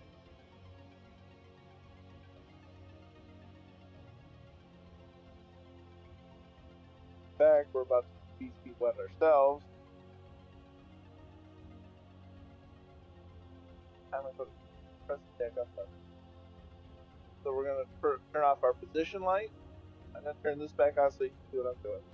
Position lights go to off. Tail light goes to dim. Landing lights come off. Passing light stays on. Beacon comes off. Go back to dark. So now on stream, I know it looks dark, but this is how it would be. You don't want the light. You want that light on. You want that light on, and you want people to be able to see your tail. It's dim. That's all the light that you'd want.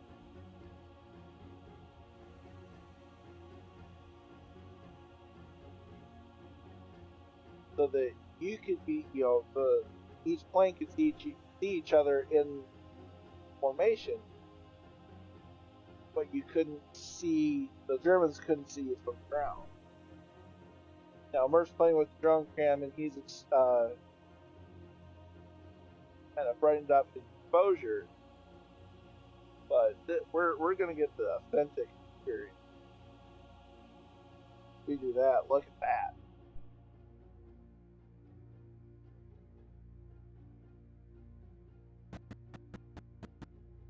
Still there. Well, there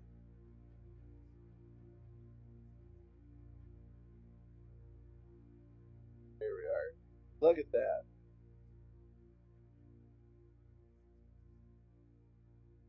Pick up.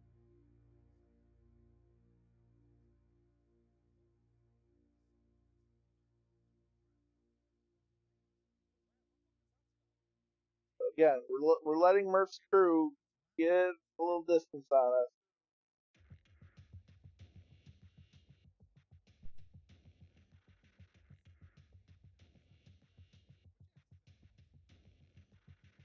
Hopefully take care of that sound issue.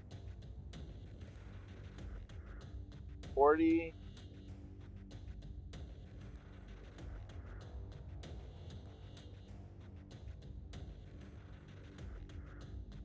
Another one up there. I think that's delivery issues. See, the longer you stay at night, you're only using red light, the easier it is to see at night. But easier to see this guy over here.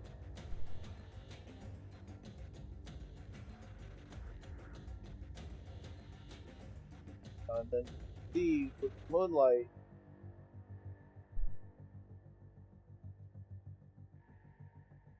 That's why we do things the way we do them. This is why red light is night, because it's shorter wavelength. It doesn't damage the night vision. We're able to see out, see things.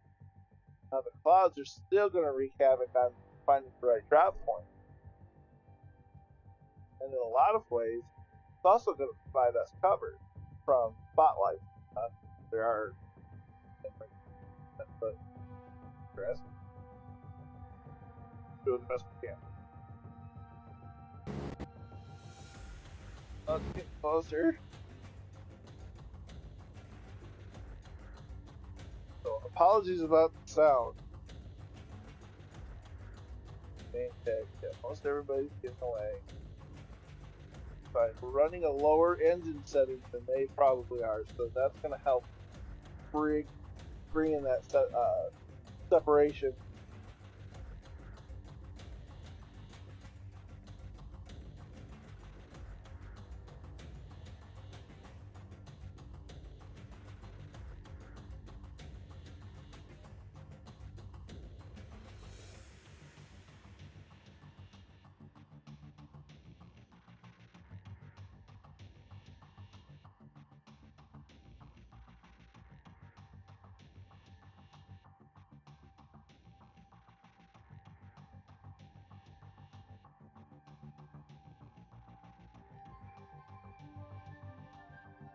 Okay.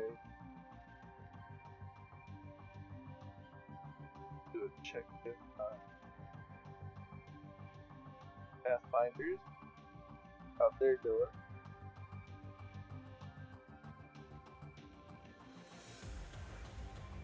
A hot pocket.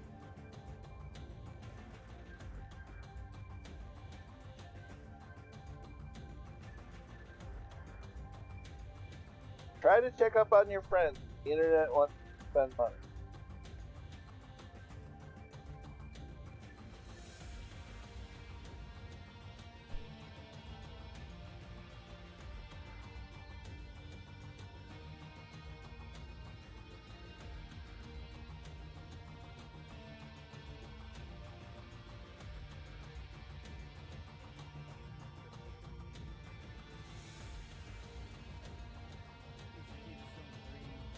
Fuel is still good. We're above half. Airspeed's good. 160 mile an hour indicated.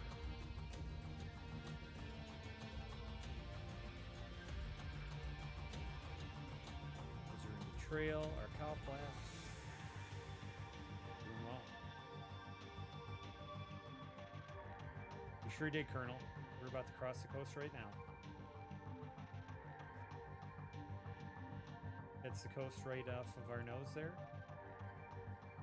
The lost lieutenant found France.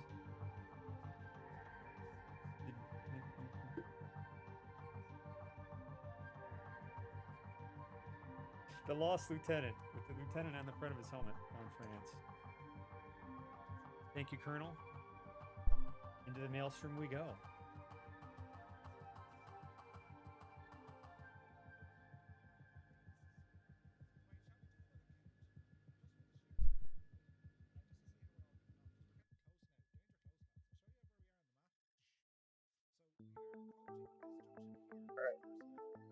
Checked on them. They found France, so they're gonna do their drop, and they're gonna be making way for us. Nope, that's still a thing. Back trying. That's fair. It was fine with it when it was just us. When we met up with Murph's group, that's when it really got bad.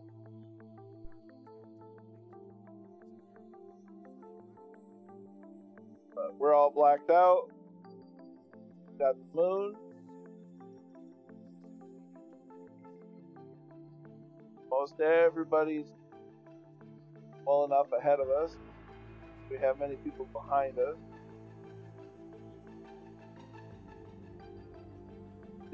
A-OK. My book. Okay, we need to make a turn to 0 212. So we'll make it 215.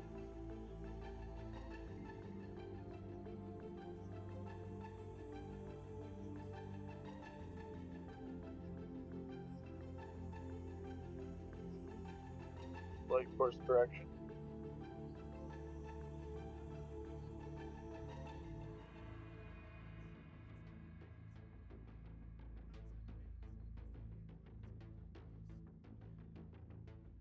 Need to be a couple degrees off because we have a light 5-knot wind, so it's blowing us just ever so slightly off course. Compensate that by going degrees right.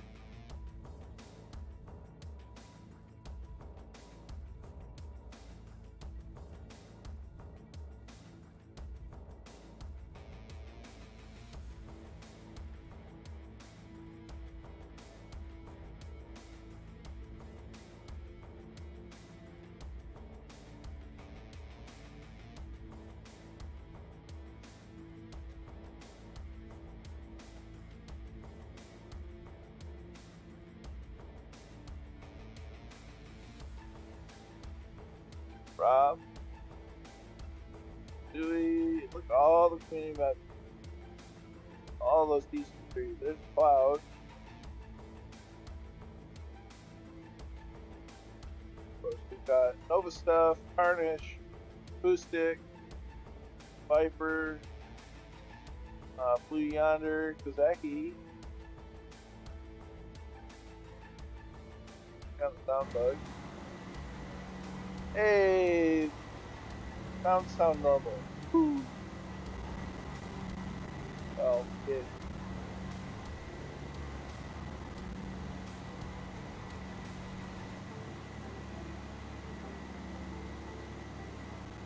So we'll leave our engine settings alone for now. That's going to keep them a little further away. That's going to help us with the sound bug.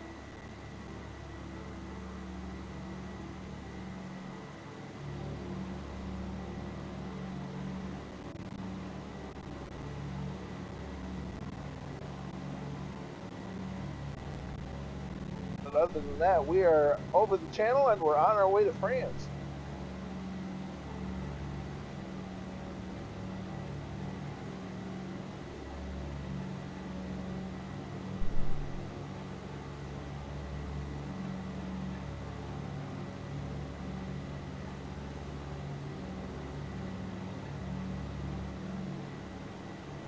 I'm not gonna lie, this outfit's rather toasty, and it's a sunny day outside, which makes my house very warm.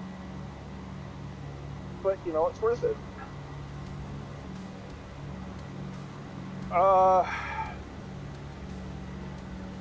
That's a great question. I don't have an answer at the moment.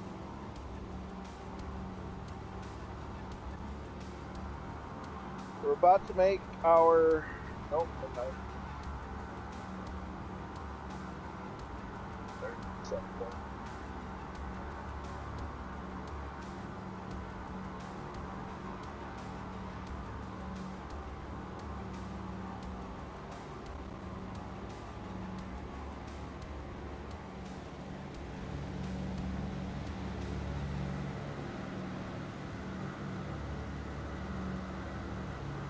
He's on there.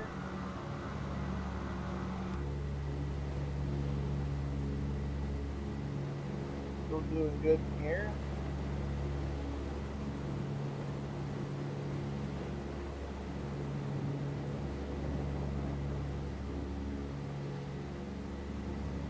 So we might start the descent to 1,200 feet as soon as we reach the French coast.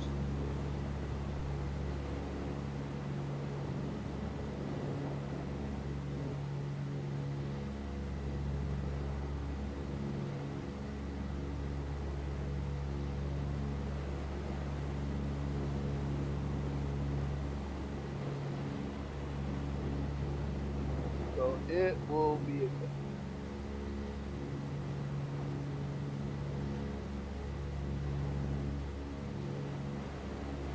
Still good at 30 inches of manifold, 2,500 RPM. Holding steady at about 135 miles an hour indicated. Just over 100 knots, if I recall correctly. Right at 2,000 feet.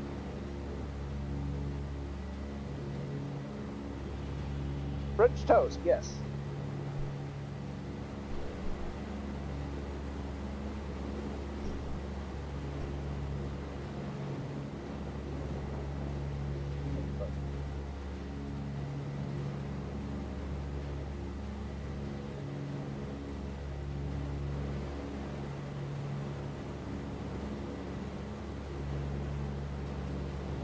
So us hanging back is also fairly realistic because they were dropping paratroopers all night long, and up until the wee hours of the morning. And so it was there were flights where they would get back and then load up another group and go back and drop more.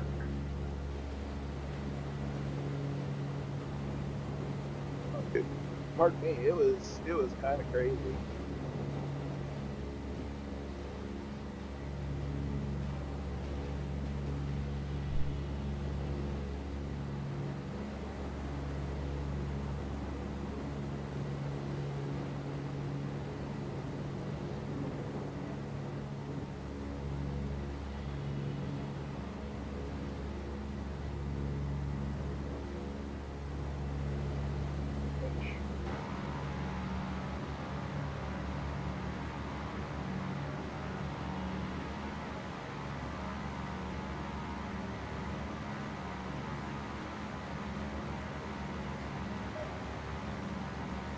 That's a good shot.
Yeah, I'm sure we do.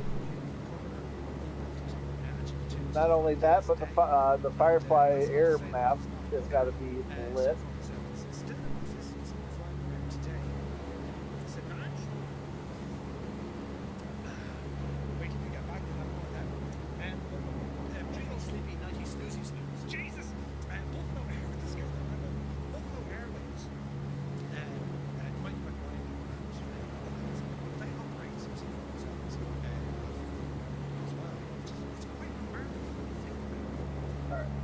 Checking with Mark, he's doing good. He's about to hit the first left turn towards France.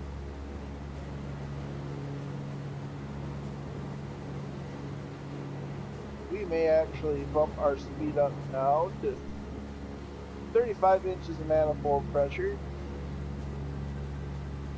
It should catch up with them because I think they're running 40.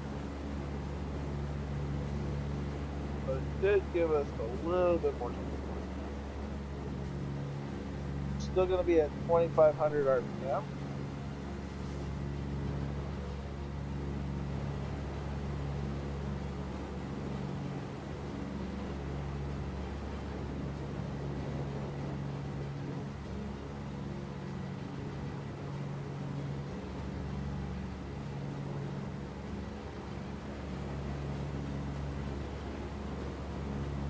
Looks like DW's over his drop zone now, so the Pathfinders are about to. And you can lead a horse to water, but you can't make it drink. That's about the best I can say. Nothing wrong with the P-40, but they had their own separate role. Didn't really need the escort for the C-47s because they were doing it in the cover of darkness.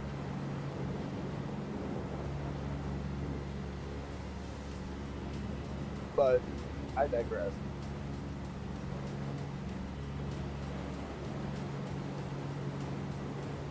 I try to be fair. because, you know, personally, yeah, it kind of bugs me when we try to do something specific and then we get the people that do their own thing. And at the end of the day, I just want to share flight sim and my passion for aviation more than anything. But, you know, it's like we've got an H4 Hercules up there. Like, really? That didn't even, I mean, come on. We're trying to do something historic here. Or a historic recreation, and you're bringing the huge Hercules. Come on. That's just, like, the P-40s, the Spits, I can at least get over. But come on. A Spruce Goose.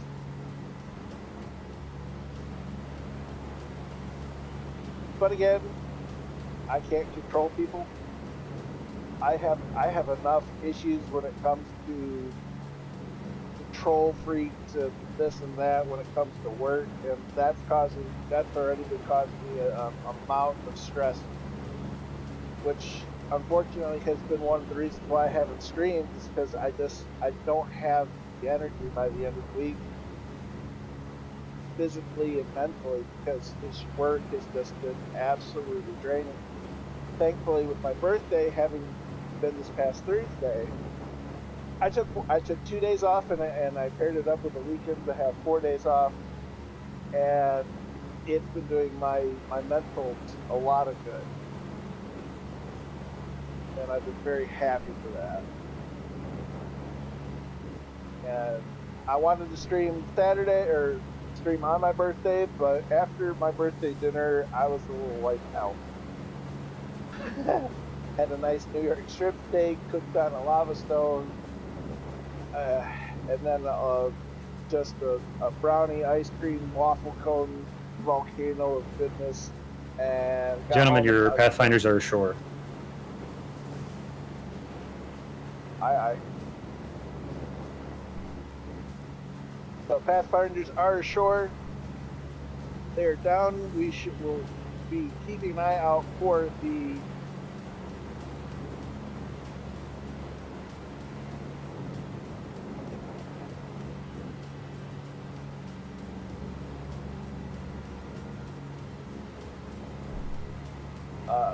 and then yesterday flew with Murph, and again just didn't have the energy because it's kind of another recovery day.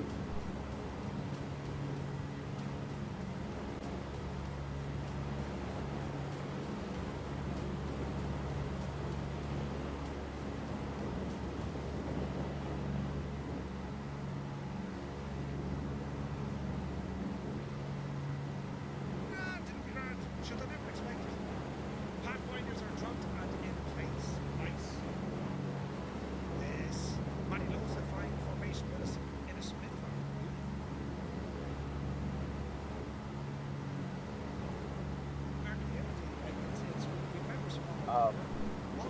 And then today, but it all led up to today, so I'm very happy to be a part of that. Solarhawk, how you doing? Yeah, if we could have had the flak, it would have been nice, but, you know, current limitation of good. You gotta do what you gotta do. It's what you got. Alright, so we're going to be making our turn coming up to 115 degrees.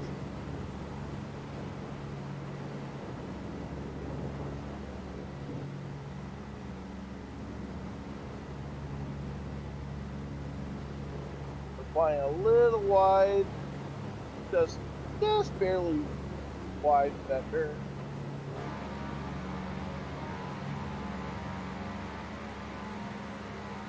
Still got a Ho guy, Viper Strike yonder, Kozaki's back there. Got our straggler group. Leave it to me to pick up the straggler. I'm okay with that.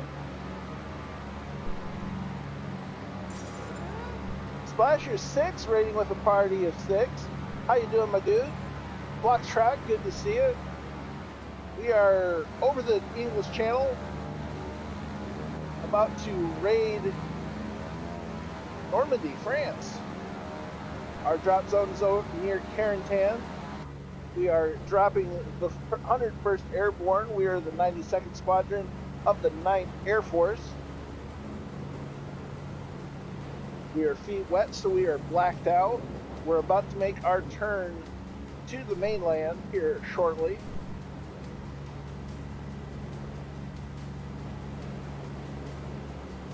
We, of course, are joined by Jay Whitaker and Tuto and Murphy on their respective channels. We have a voice chat set up for periodic check-in. Our Pathfinders have just been dropped a few moments ago, so we shall be looking out for beacons.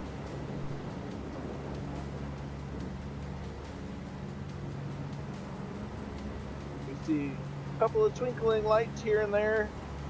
Those are the remnants of Murph's flight.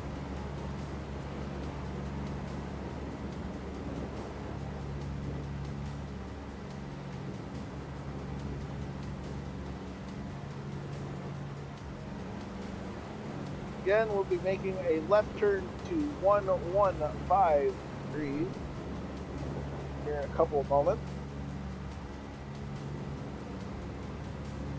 Jay Whitaker is also dressed up for the event. As you can see, I am dressed up for the event. Got my crush cap going. I wonder if I can see that better now.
Testing.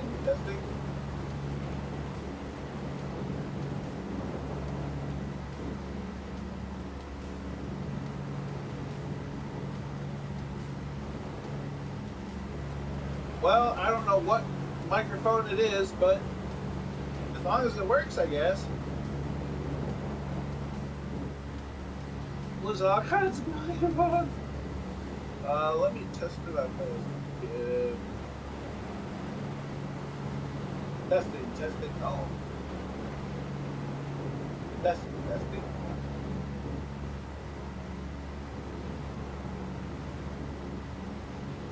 Testing, testing.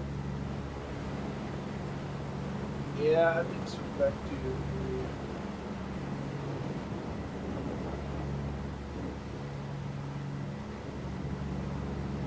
testing, testing.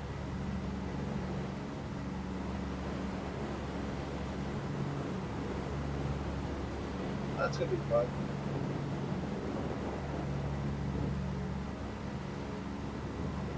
Hey, Kingsman, good to see you, brother. I don't know. All my sound sources are having issues. Apparently, and they all decided to, have a crap app right before the stream. So it's been fun. And I don't know what's going on with the other one. I just picked a mic and said, hopefully this works. And as long as it works, that's fine. I can live with it. So we've got the island of Guernsey right out here.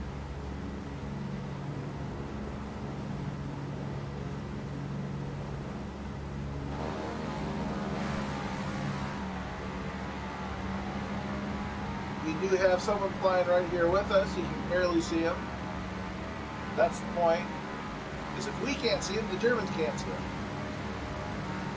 Yeah, streaming's great. I haven't done it for months and I still do the streams. Ooh, here we go. You can almost see our... Ah! There we are.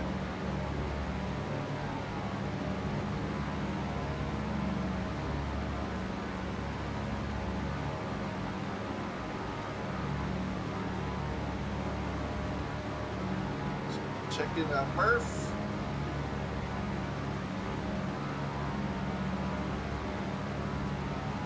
So Murph's right abeam Guernsey currently.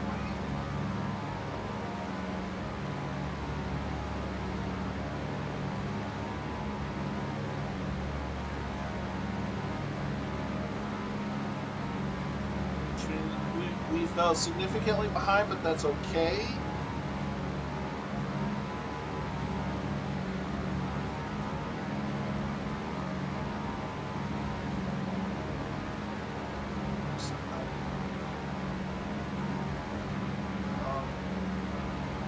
Checking with Jay Winokur and checking with number 4 just to see if we're getting on. So Jay Winokur, how goes it?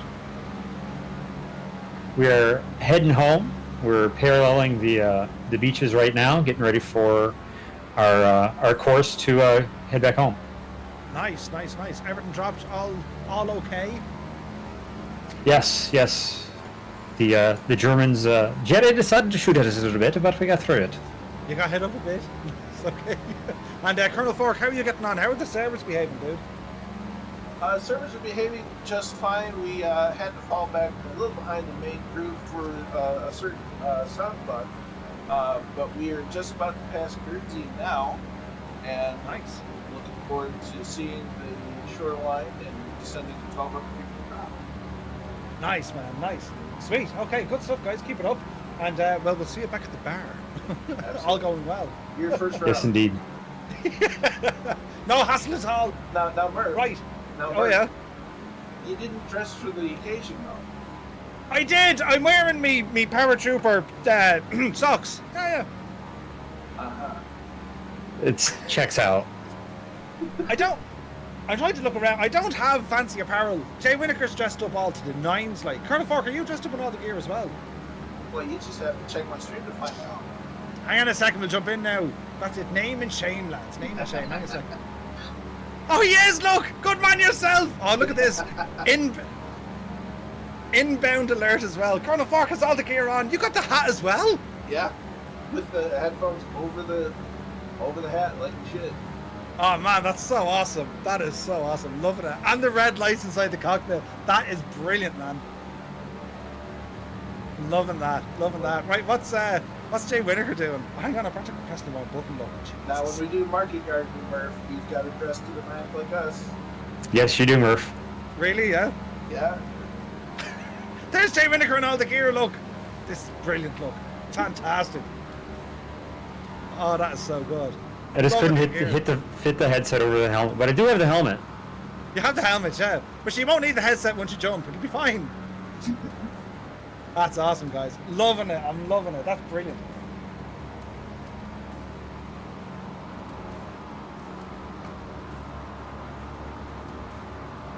Yeah.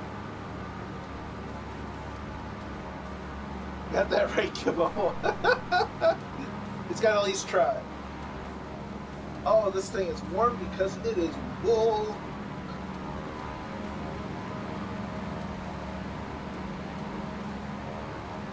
Alright, so that's Guernsey still.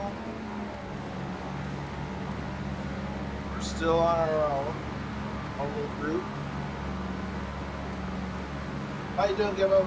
Good to see you. Appreciate you popping over.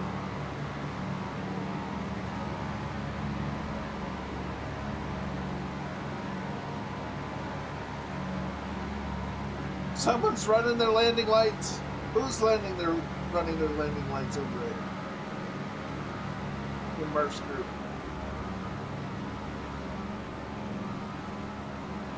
Stefan P. Turn your lights on.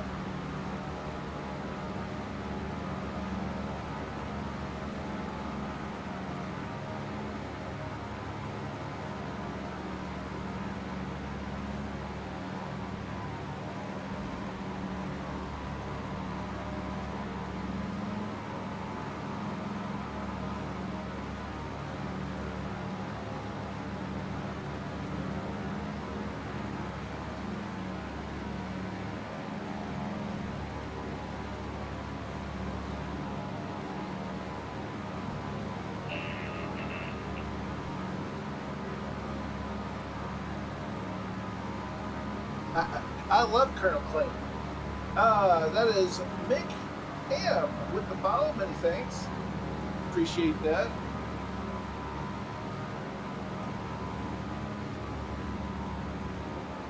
There's Guernsey, just sneaking by it. Right at the point where we don't see any lights, which that's safe because that means we're far enough behind to where the Germans won't suspect us. They'll be focused out more on them, and they'll be like, "Oh wait, there's a second group." Oh, they're gone.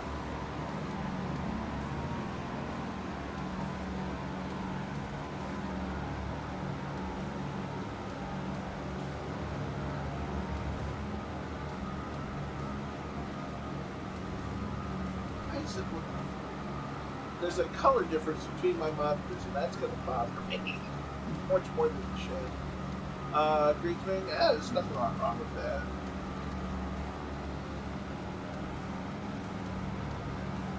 I mean, I'd love to have a good Stahlhelm just because I like the look of it.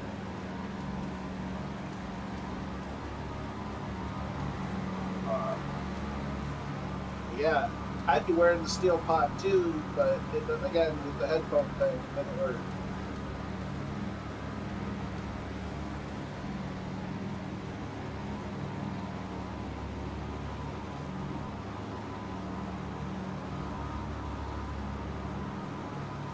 Folks on the coast are hearing something, but they don't see anything.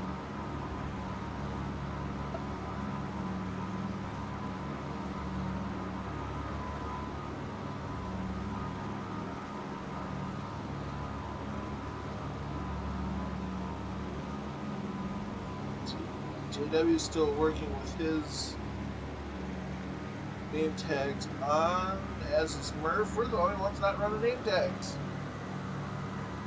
Well, how about them apples?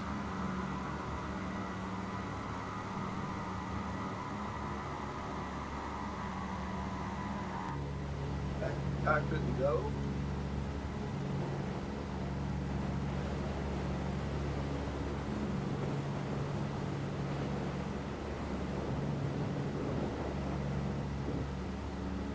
Check the map. So we're good on course.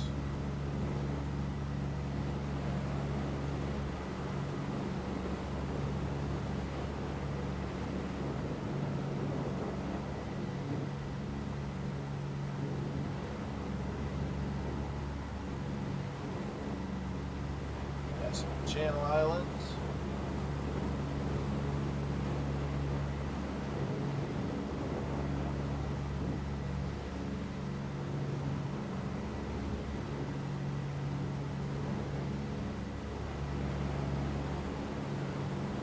Soon enough the surf running it up below. So, yeah.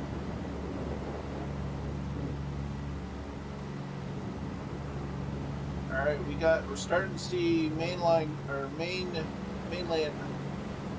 shore. Some lights off there, that's an island.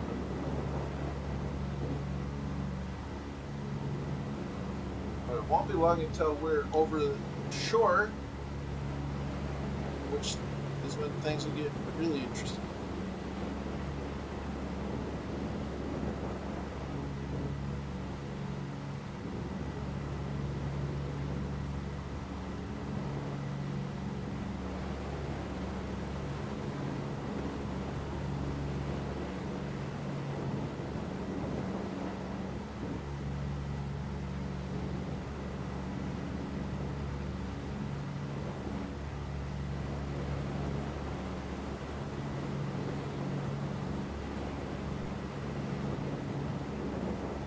Got one light out there, we got more lights out here, so we're definitely getting mainland.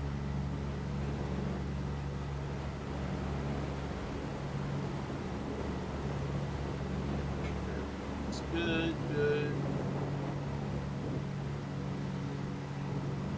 Looks like it's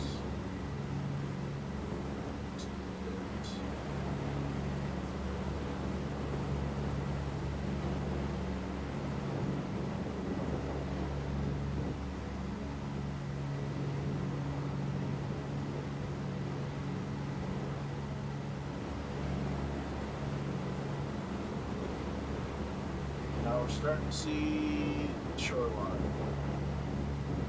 So once we cross over the shoreline, once our feet dry, we're going to head down to 1,200 feet-ish. And we're going to slow down to 30 inches of manifold pressure. We're going to get close to the drop zone.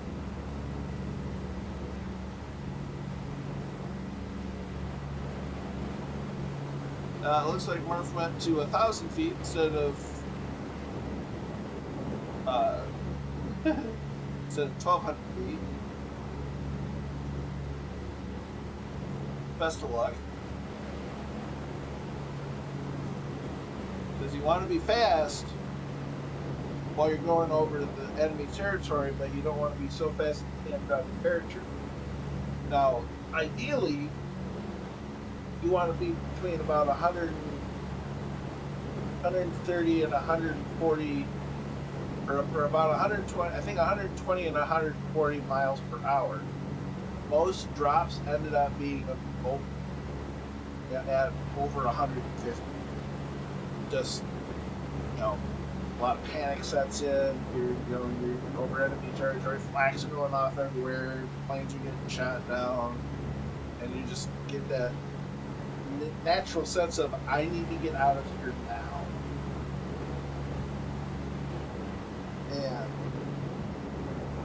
And you had troops drop. Sometimes the light got lit early, but all that panic and moving around is why the drop zones were so scattered.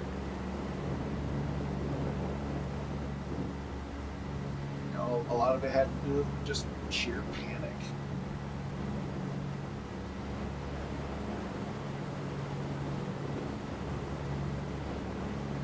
Murph's over mainland. We're going to jump up to 40 inches for a minute.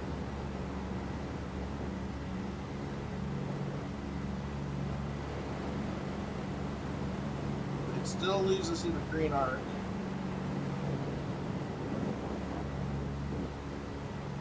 On the end of it. We're still in the green arc.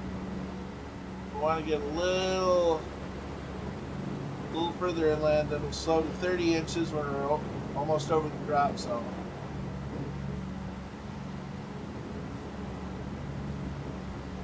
So next magnetic heading that we're going to be turning to is 0, 9, or 1 degrees. And this is where we really split from Murph's group. Murph's group is dropping the 82nd Airborne, and they're dropping closer to St. Mary Leeds. We're dropping more towards Carentan, so we're going a bit south.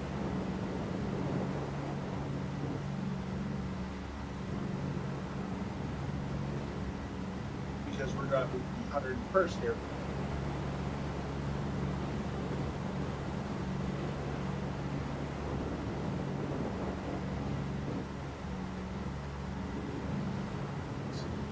More lights, people we're catching up with.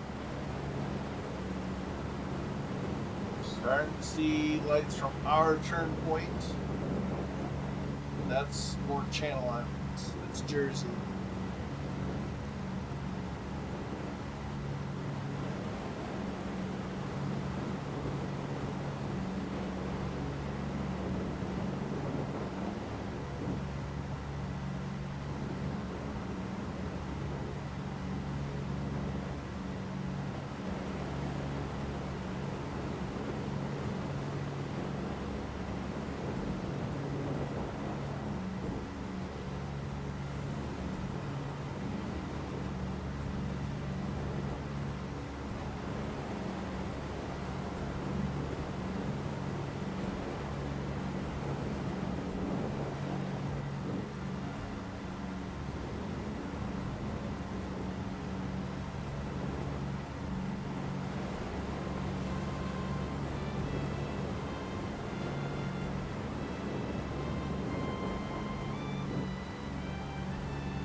We're getting close.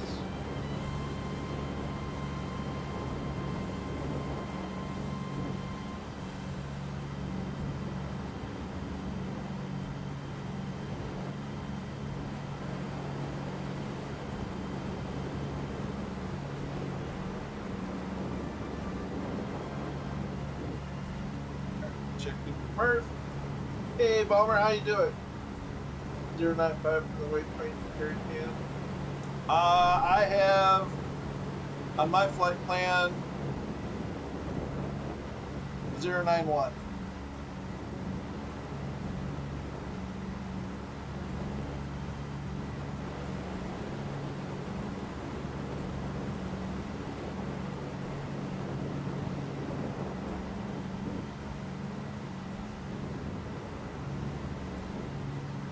I'm doing all right, Bomber. We're recreating the Normandy flights, dropping paratroopers over Normandy, France in World War II during D-Day.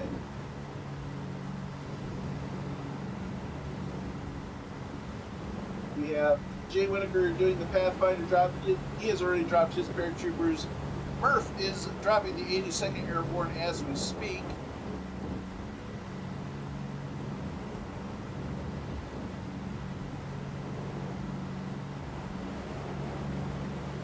Near St. Mary Lease.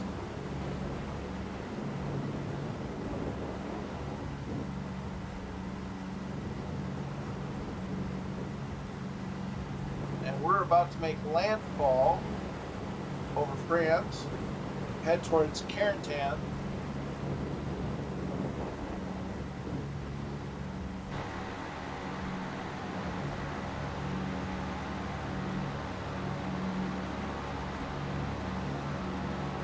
We're a much smaller group of C-47's than Murph has with them, but it's all about the flight.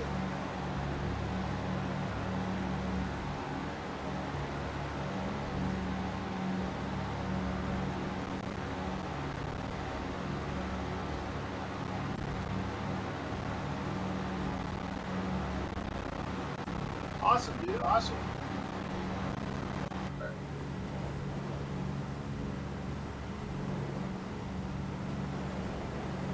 Almost. We're going to make our turn, and then we'll start our descent to 1,200 feet.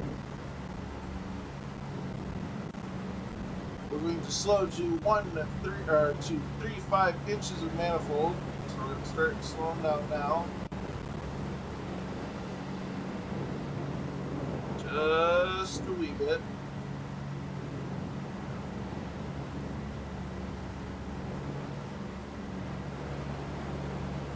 Roger, Kazaki. Nice, Bomber, nice. That is a nice piece of equipment. Alright.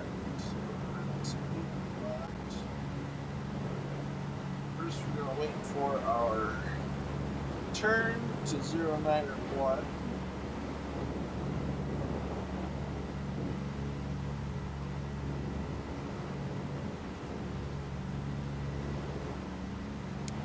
Ready to get our door open.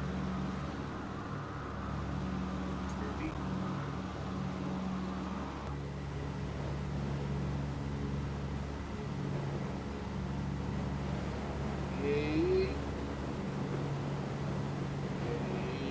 for it.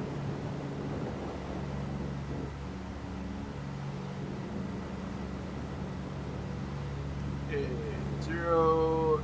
09.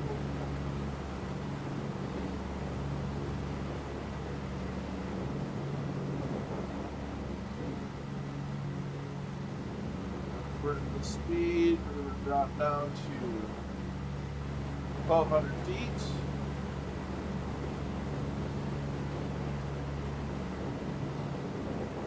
That's awesome, Palmer. That's a heck of a deal for that card.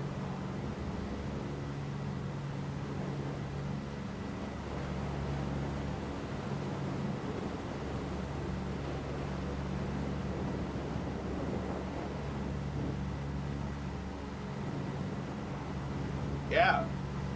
I'm running an RTX 3070 Ti, which isn't nearly as powerful, but it certainly suits my need.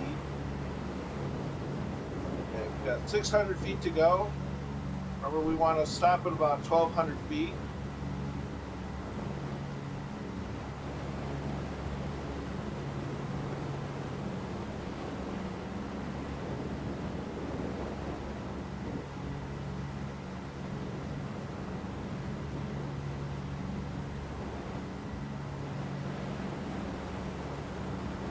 Feet.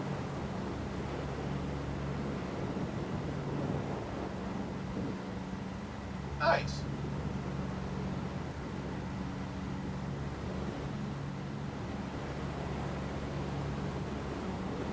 $300.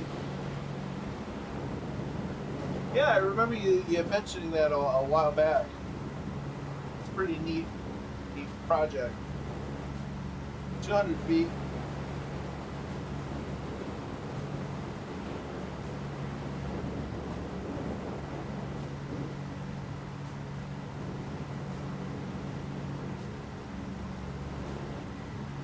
Feet.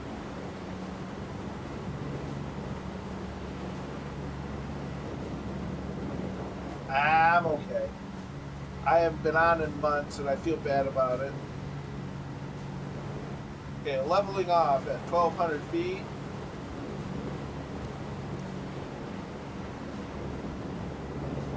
Altitude captured. Door is open.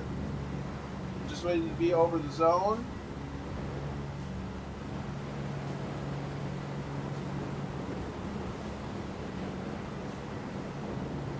On our way to Carentan.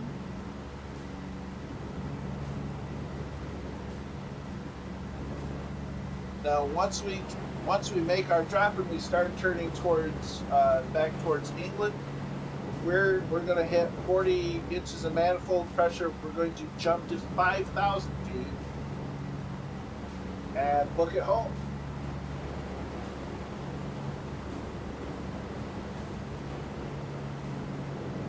Watching out, we're watching our map, watching outside.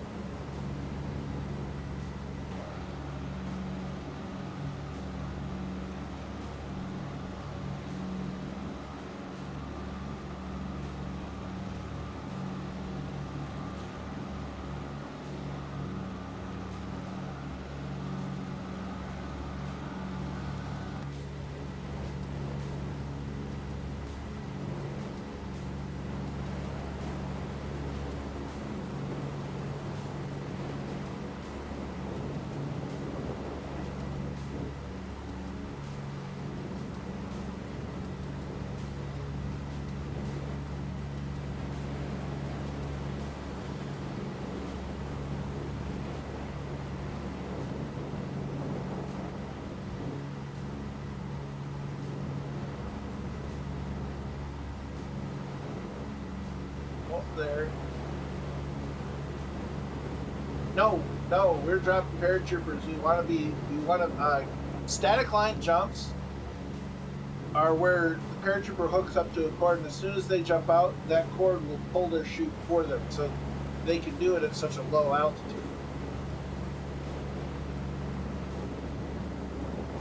Which is how they did it on D-Day.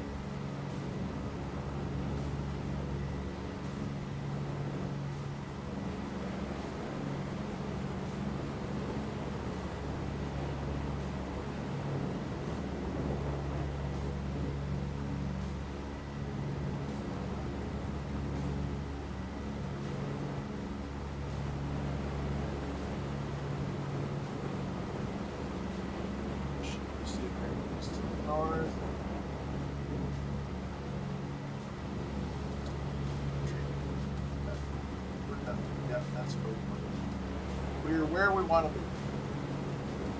Alright. 13 miles. Stand up, hook up, shuffle to the door. I think we're getting close to that modern day. Okay, slowing to 30 inches of manifold pressure. Slow down for the drop.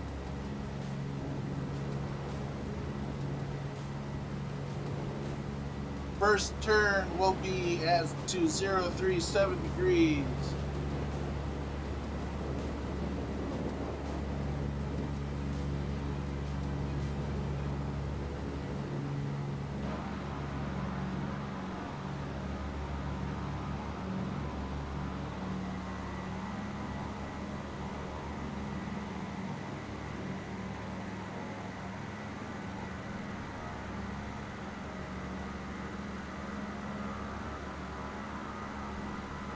I know it's dark on the screen, but it was dark when they dropped.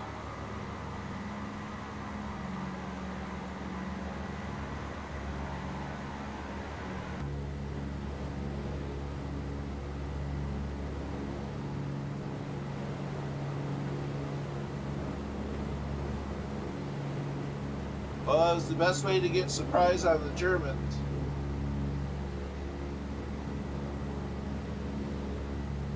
A little bit. Got them out in the fields, but that's Carentan. Okay.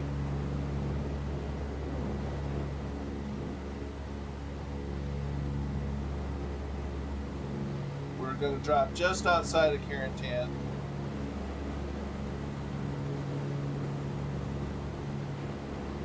And oh yeah, no GPS at all. All right, green light, jump, jump, jump. Jumping, jumping, jumping, jumping, jumping. Get off my airplane.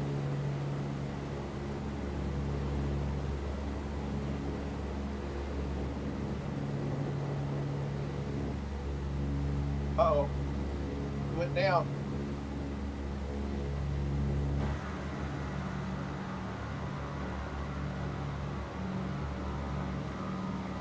I don't know who it was, but they went down.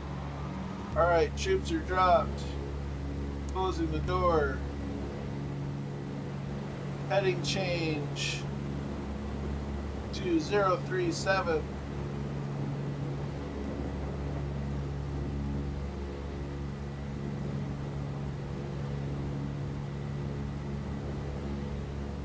Zero 37 degrees, increased power to 40 inches of manifold pressure.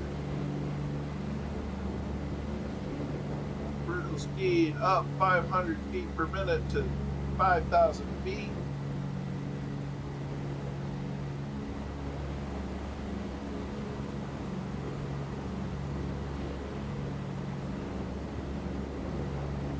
Let's get out of here before the Germans know I hit them.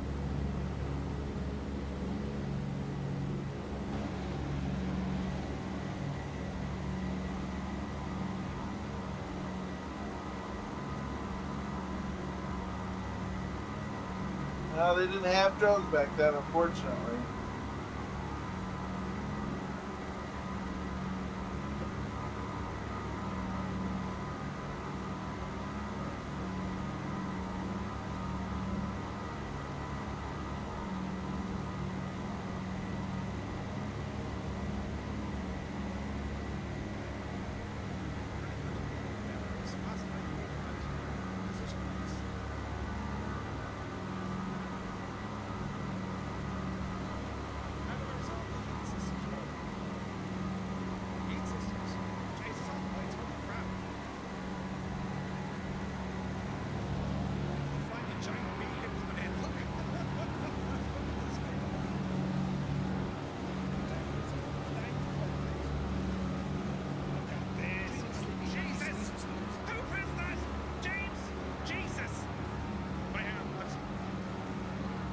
So many name tags.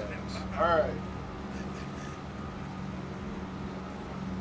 Next turn will be to 360. Let's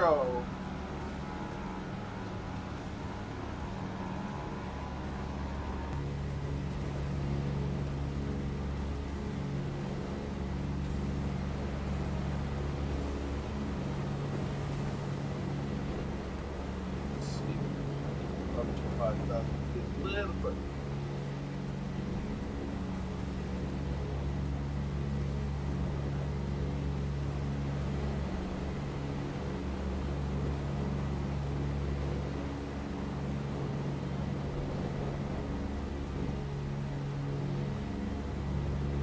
You wouldn't want to turn your lights on just yet because you still got to make it home. You're still within reach of all that anti-aircraft fire.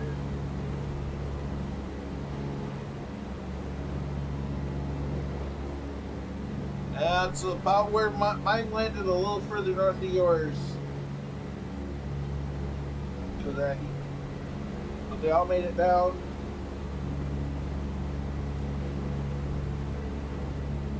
Just passing Utah Beach off to right here. There is naval bombardment happening right now, which is one of the reasons why we wanted to climb as quickly as we did. Because you don't want to be in the way of that stuff. You know, 16-inch guns.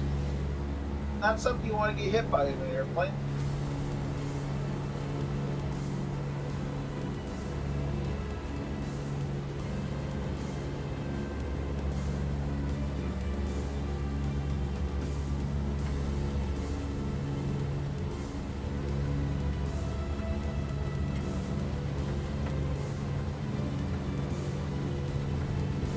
Bit of rain, or is it rain, or is it small harvest fire? Oh, that is.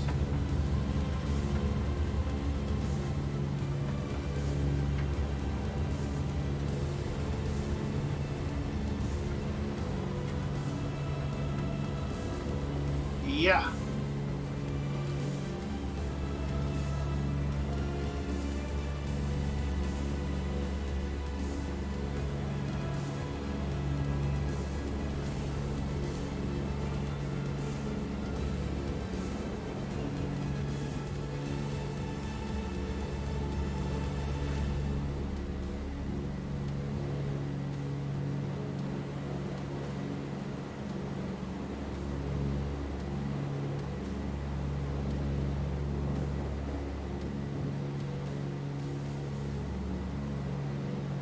Feet to go.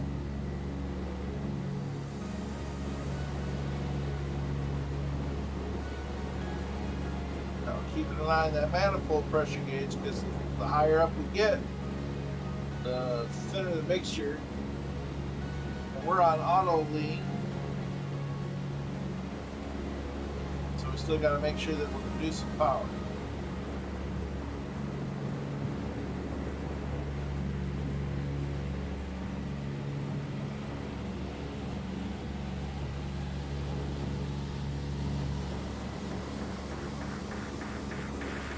Turning to 360 now.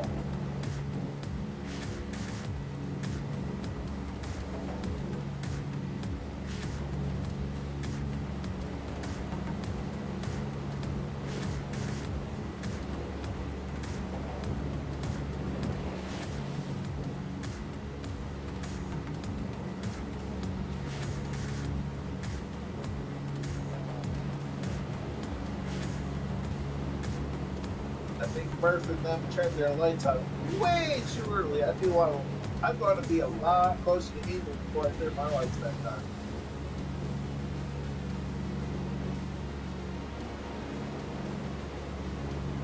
So long as you're still near the coast, you're within anti-aircraft fire range.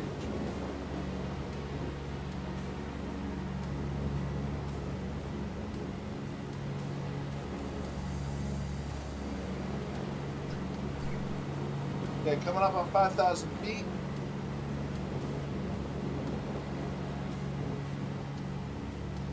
Ready to capture.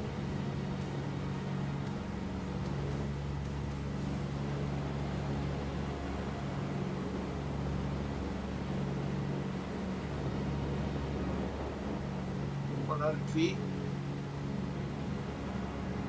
80, 60,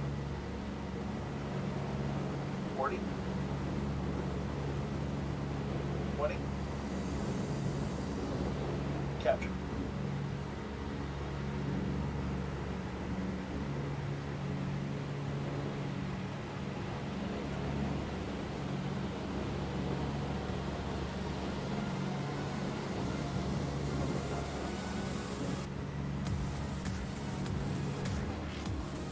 Music currently being provided by Two-Tone. There were none here, but oh yeah. Well, and that was one of the advantages of the weather was okay over England. So, yeah, and it was okay over the channel, which meant we could go over there. The weather wasn't all that good over France itself, which really grounded a lot of the air forces from Germany. So that it honestly just made it that much beneficial for us. It just made it hard to fly through it and hard to find drop zones and that sort of thing. But in the end, it made it advantageous for the sense of lack of resistance, at least as far as air resistance were concerned.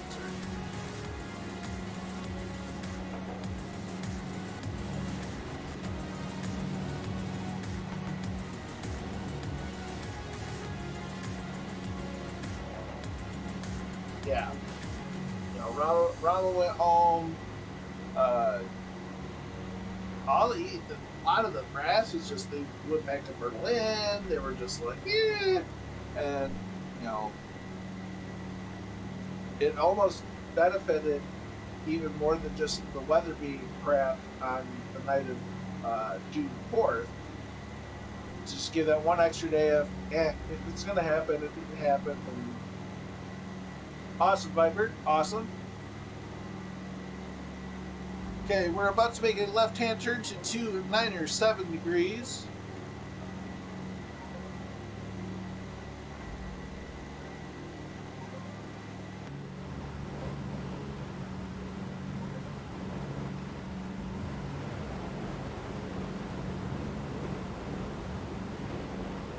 Right about 297.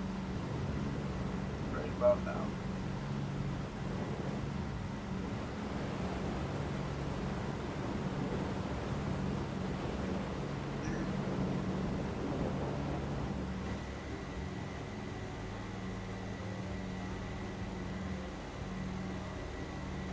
Yeah, and all the zigzagging and all the extra turns was for the reason that it kept the Germans from being able to accurately predict where the aircraft were A coming from and B going to, so that they couldn't anticipate.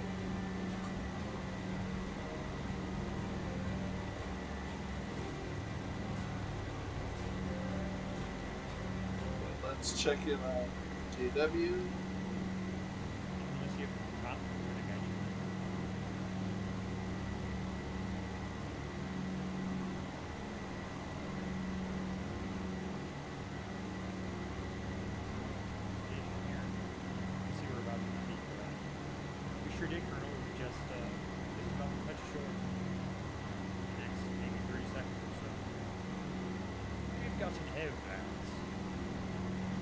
Navigation was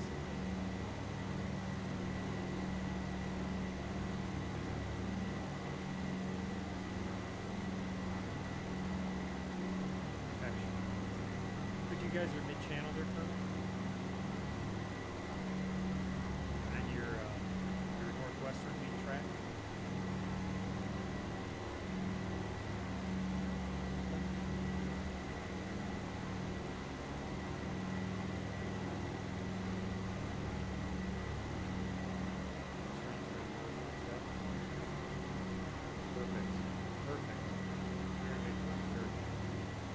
Madrid. Yes.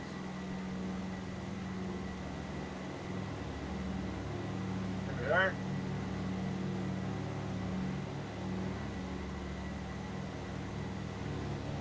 that air drop, momentum and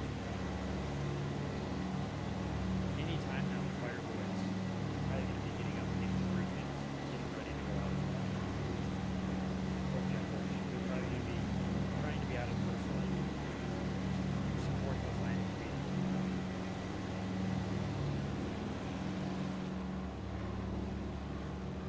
But our boys are currently fighting for their lives. This is why we don't turn our lights on just yet. 08.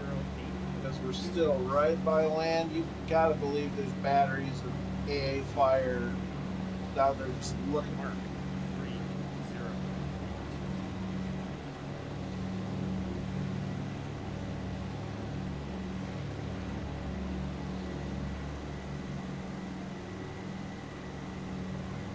As you have your lights on. We'll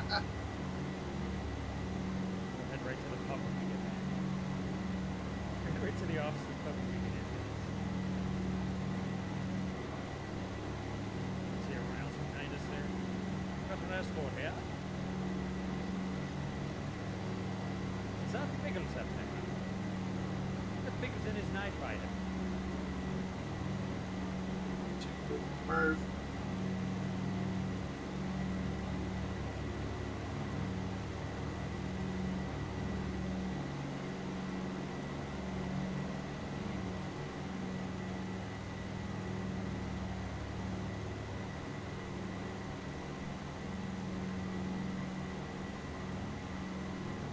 It's back to the lights.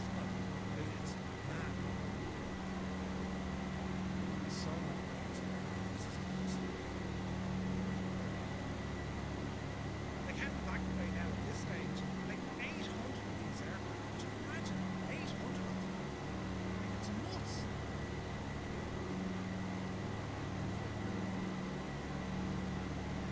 I think they'll kill me on landing lights. I'll keep it on the post. That'll calm me down a bit, lads. We've got our landing lights back on once we can go over tomorrow. I reckon we're fairly clear of any aircraft right now. Booms! That's 7-1 spoons. Thank you very, very much indeed. How are you? Fix the boat. Your next one's going to shut down. Nice. That's fair, Kozaki. That's always a good thing. That's always a good thing. Where do you do it, Just, I'm not taking any chances on your shore. Yeah. Two. So we're continuing on our way home. This is how we're looking. Our next turn is going to be to the right, heading 211 degrees. And we're back to England.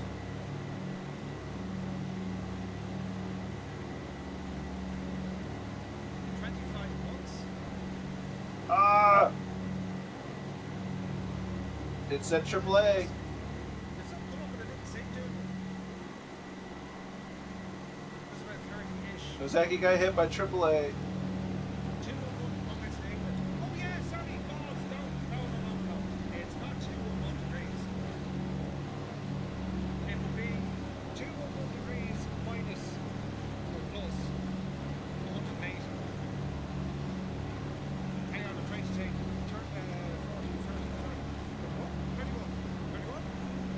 31. Brilliant. Yeah, we're not going back to France. Not at all. No, our mission is complete.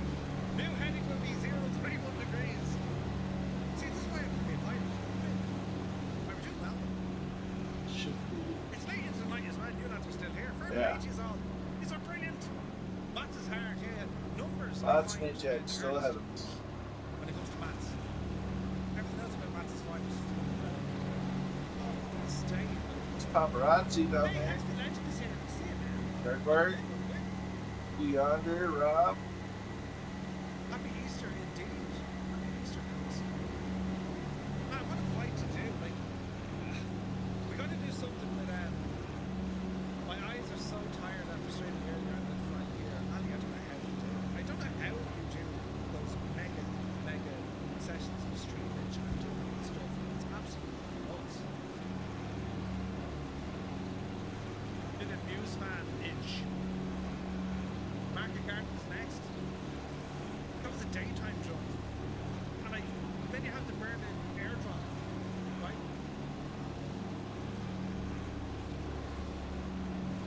Like, there's also other interesting massive flights. Like, the war is, as I said, like, we get into, you know what I mean?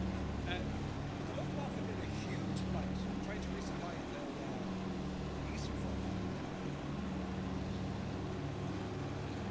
I flew backwards to see how long the train plane was. It was over 80. No way. We had to fly the whole, yeah, see, yeah, we need to get up on the MSFS and fish it up. I was over India, wasn't it? Like, there's so many different, like, when you think about it, when it comes to like massive airborne operations and so on, like, there's quite a few to choose from. Starting in India and other rounds into China. Well, as I said, like, you have the Luftwaffe ones as well from the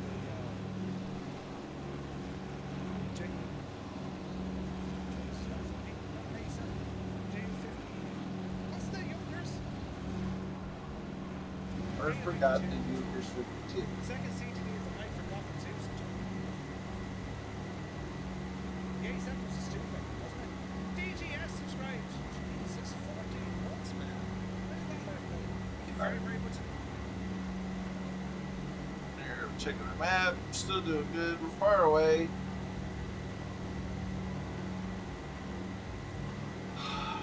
Was it Join FS that discoed you, or was it wasn't Sim? I'm assuming.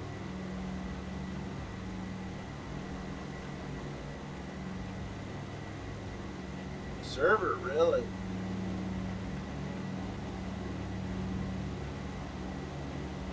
Well, as long as you're still in the air, you can still finish the flight. Bummer that the server let you down. That's really a shame on the server's part.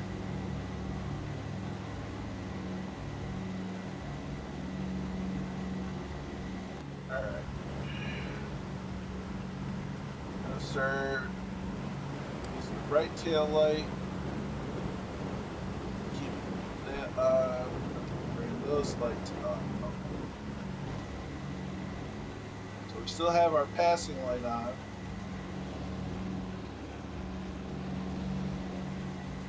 Got our tail light on.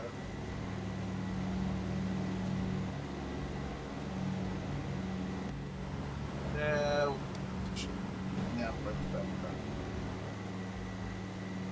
they're not as, especially with having the red light on the shore side, it's a lot harder to see, especially at distance.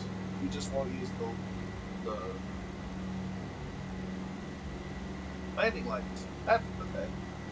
Words. That's a bummer, Kozaki. I'm real sorry. I know the suck factor that is. It really sucks the fun out of things, so I'm real sorry about that, bro.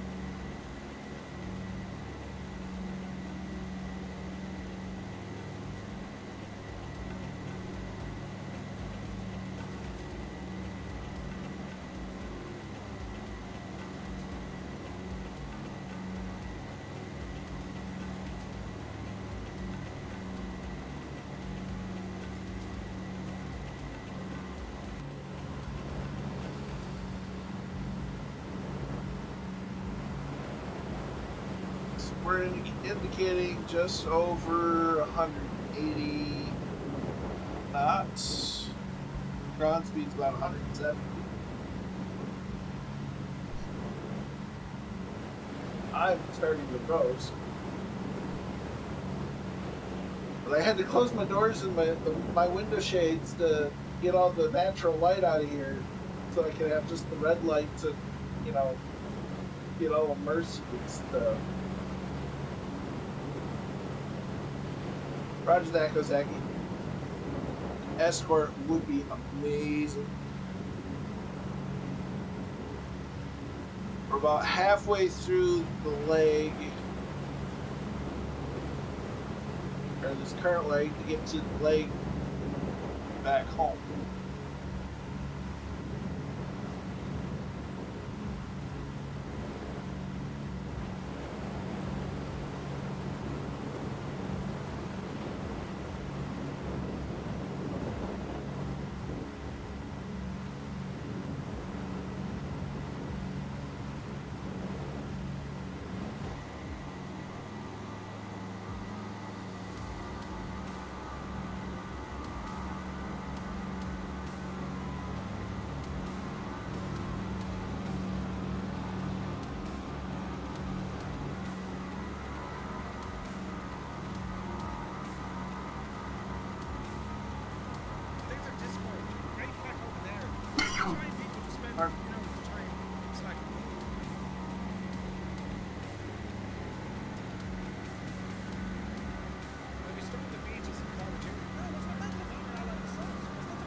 it, Bomber, it would be absolutely insane. It would be just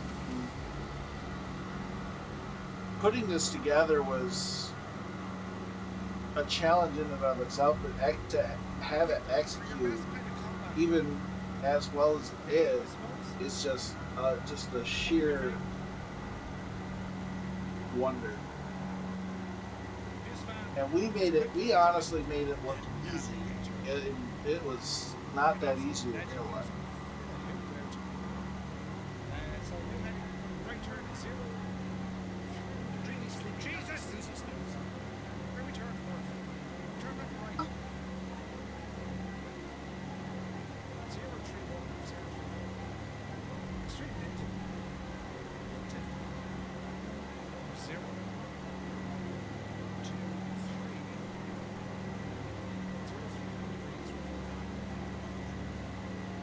Splinter Cell, do you remember that? Modern Warfare? Yeah, that was really cool.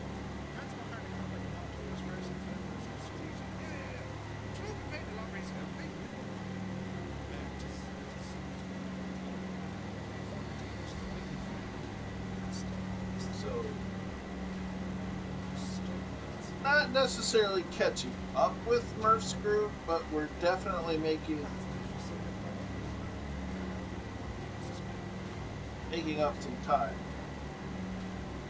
Yeah, no, it's crazy that they did this for real, and you know that's just one of the reasons why they're the greatest generation.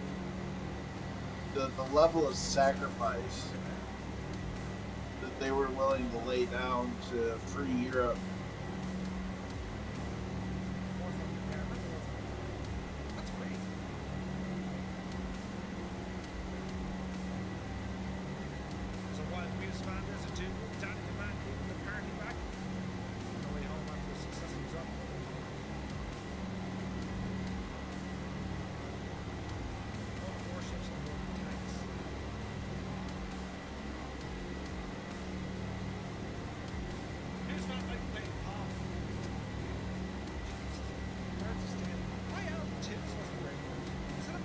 Alright, we should be clear of AA.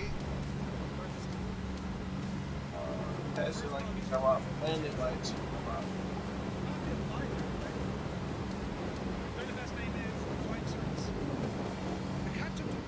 She caught me, lads. Stupid cat. She jumped up at me there when I was doing camera work, and she ran off there. But she's after stabbing me. She's out of my leg. Let me explain that one. Mech Warrior Online. Never played Destiny 2. Never played it.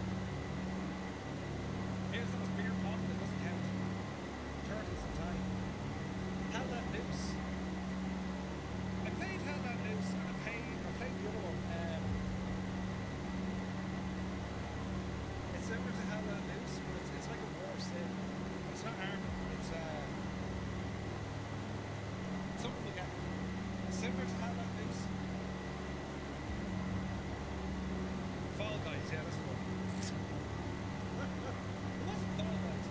Post-scriptum kernel form. Yes, post-scriptum. Carefully say that. Post-scriptum. Yes, it's post-scriptum. And this We're still going well. Killed corgis away. You take care. It's a very different time. Some people live around World War II vets. I grew up with and this is one of the reasons that fueled my passion for historical aviation. I grew up around my local air museum, which there had a lot of World War II vets when I was growing up, because in the 90s and the early 2000s, a lot of those vets were still around. So I got to hear stories and this and that, be around those airplanes. Then I started, getting to know the Korean War vets and the Vietnam War vets, and so on. And so I consider myself fortunate in that respect. My grandpa was actually a Korean War vet. He never went to the war, but he served during. So many things. So what was our count tonight? I think we had like 80, was it? I think 80 was our count during the war. It's unbelievable. That's 10% of them actually flew this mission. 10% of it. A couple of misfits on the internet, and we all went fine.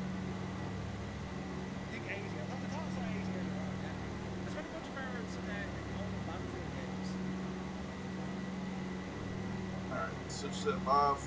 Focus on us. Let's go back to the map. We're getting close to our turn back inland.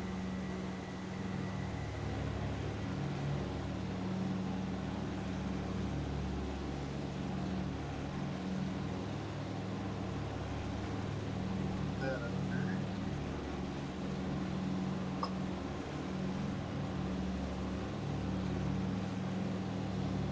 clean that up.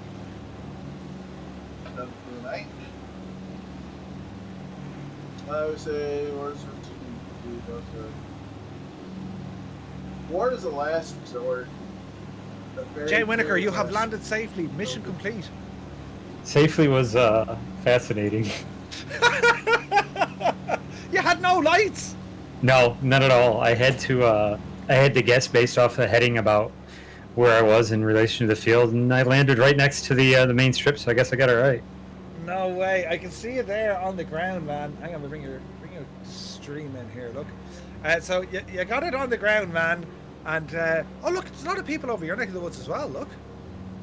Oh yeah, we're I think just a little north and west of the main body right now in our field. Nice. So your flight time was about 3 hours, give or take? Yes. Or 2.5 maybe, give or take. Something around there. We took off a little early too, and we did a little reconnaissance around the coast for General Taylor. We let him know everything was good to go, and then we came back and landed until we took off. Remember, boys, give me 3 nights and 3 days of hard fighting. You will be relieved. That's why I came to France. Please, General Taylor. Oh, brilliant. Well, dude, listen, it's been an absolute pleasure getting to do this flight with you, man. And well done. Flying the Pathfinder mission, like that's a special kind of dangerous. So really well done, really well executed, and I can't wait to do more of these flights, man. It's been absolutely superb and great fun flying with you, mate. Oh yeah, awesome night, and just so fun doing stuff like this. It's really, really cool recreating it. Really is. It really is. All right, man, we'll jump over to good old Colonel Fork, and hang on. Oh, hang on, where's the button gone? Oh, yes, I lost it. Hang on. We found you here now, wait. Oh, look, I'm getting 2 alerts. Hang on a second. Good old Colonel Fork. How are you getting on now? Well, we're about to make our right-hand turn towards the mainland of England. We made a successful drop near Carentan. Our stick seemed to drop in a decent area, a little muddy it looked like, but from once we dropped them, we hit the gas, went up to 5,000 feet, and we're making our way home. That's awesome, dude. I love all the red. I love the interior lights you got going on there. I love that you and Jay Winokur dressed up. It just adds so much to it, right? It's fantastic. It really, really is. Well, and, you gotta have that immersion factor. That's what it is. Oh, come here. Do you have that glitch with the radio panel as well, or no? Yeah, I noticed that you had yours fixed. I'm like, what'd you do? What add-on was it that did that? Because waiting to hear this. So you know the Terraini RV8. Yeah. But just put it in a little package and throw it away, and then try the sim without it, and it should fix it. I'll be darned. Yeah, we can thank Edson for that. He told me one day. They need to fix that. I like that little RV8, but it just needs more to it. You know? Oh yeah, absolutely. But no, this has been a great event. Like you said, can't wait to do more. You know, there's always market garden, Mediterranean, and basically doing it from the German perspective. We tried one event with German Fallschirmjägers going towards Greece, big island near Greece, and we had Allied interceptors and so on. Didn't go over as well as we had hoped, so maybe we could retry that sometime. Especially now that we're getting more transports, more bombers, we're going to be able to do so much more of recreating these historical type of lines. Absolutely, and there's you hit the nail on the head. Like there's a lot more content on the way. Like we know there's Stukas coming in. We know the 109 is on the way, and it's interesting. And I'm also aware of a couple of the Italian aircraft in production as well. So it's great because it's in a civvy sim. I mean, there's no military side of it. It's more about the reenactment and the historical side of it. Because outside of the combat, which is that's why the whole thing happened. It's fascinating to see the amount of work and planning and everything else that went into it. Like, it's nuts. Well, and to even go beyond that, what G. Whitaker and I do as historical reenactors, outside the flights, and we get to recreate some of those now, but to really see it from the air, even something as simple as parachute drops or supply runs, it brings a new perspective on a lot of the history, because you don't necessarily see a lot of the logistical side. And as Band of Brothers was awesome, and paratroopers are really cool, and they get a lot of glamour lifestyle, flying the airplane and getting them there in and of itself was a huge hurdle to deal with. And LA often gets overlooked. It does, and it's great now that we can do this in the sim, because it's a phenomenal way to learn about it, because you're actually doing the thing. I mean, that's pretty cool, right? I mean, you can read this in a book, but I mean, you jump into a DC3 in the sim and get a sense of this, the scale and the speed and everything else. It's incredible, really is. Right, awesome stuff. Right, well, we will continue ahead. We've just made landfall. Landfall. What are you doing on that stream, Murph? Manfall, and it's You can't we're blame over. Gimmo for that one. No, I can't. Now I'll pull my hands out with my face. And as we continue over England, we're heading back to our airport, and but the bar is calling. The bar is calling. So we'll continue on. Indeed. Bring your mustache, comb, and scarf. Yes, and that's what we need to do. So awesome stuff.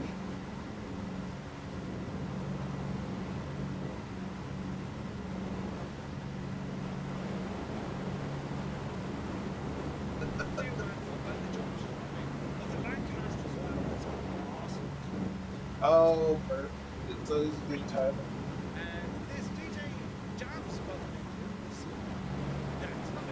Bomber, a lot of it was celestial navigation, but when it came to these drops, a lot of it was knowing the winds, having a stopwatch, and your heading.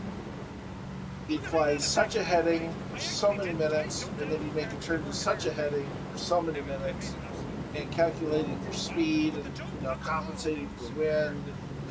That's how a lot of it was done, especially with the weather the way it was. That is affirmative, Viper Strike. There are no lights at EGT. There are no lights at Duxwell, so we're going to make the best of it.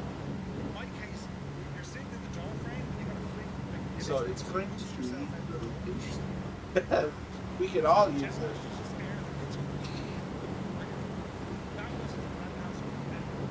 So we're Jay Whitaker with the raid. How you doing? Glad to see you land safely, even though you did it blind with no lights. We're about to do something similar. We're on our way. We're at 5,000 feet. We're making our way towards the mainland, and then we're going to be making a left-hand turn at some point to our final destination, which is where we took off from, back to Duxwell. We'll see you at the Officers Club for sure, with first rounds on Merc.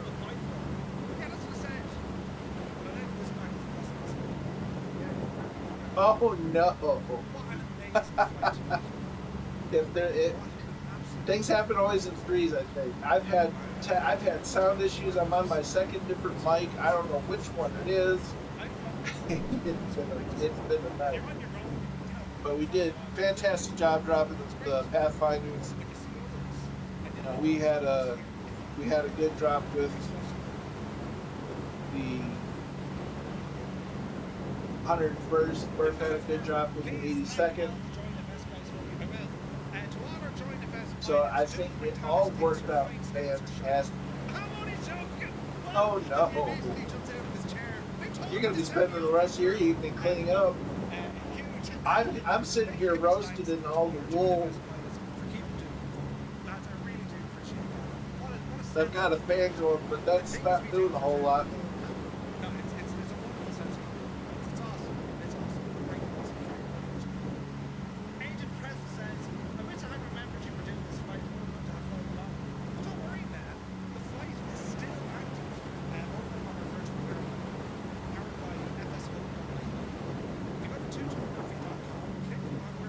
I bet. Oh, I bet.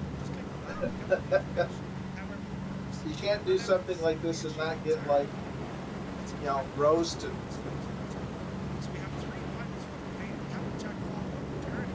Alright, so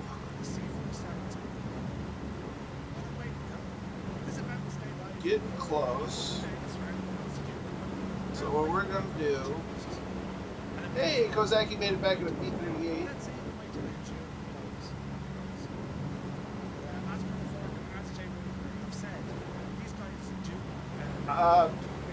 Let's just say that I wore the important parts that people could see.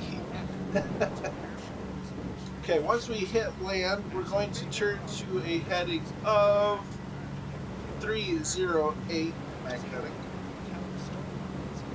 Hey, Kozaki. And we're going to actually start a descent now.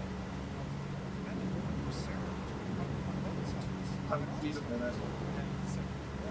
We're going to try to get to 2,500 feet.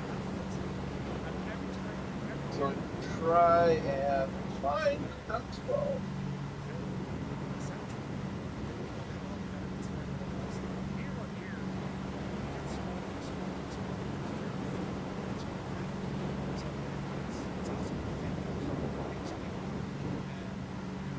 A little bit less than that, so we'll probably go to 310.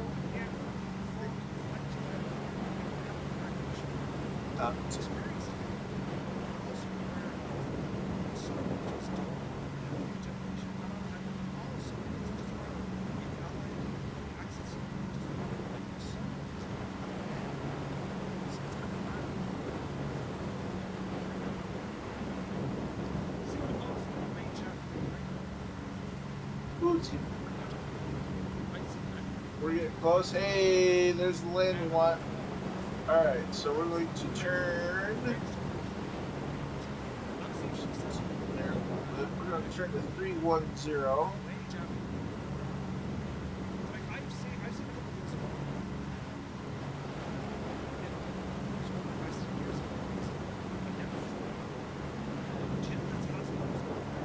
not 310. 305.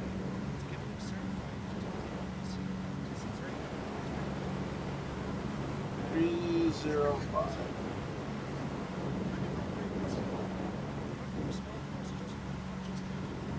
That should get us back.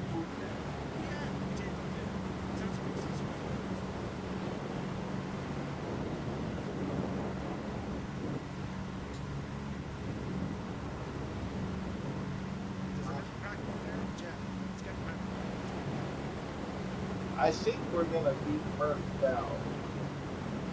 If we do, we're gonna raid him. If not, well, we'll just do something.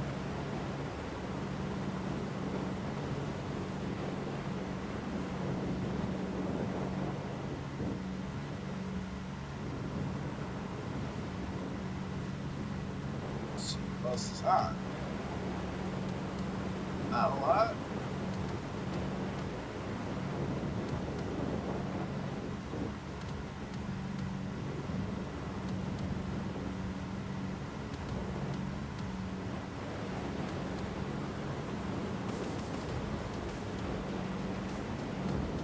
We're probably going a little faster than Bird is right now. Keep it rated at 40 inches of downhole pressure. How are we on fuel? I never really did look at the fuel pressure. It's good. Where is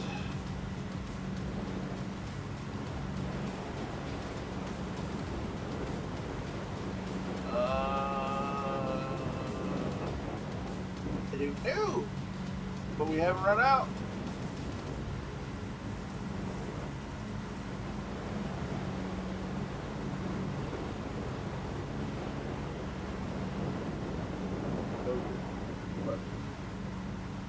Alright. Now, passing 4,900, 2,500.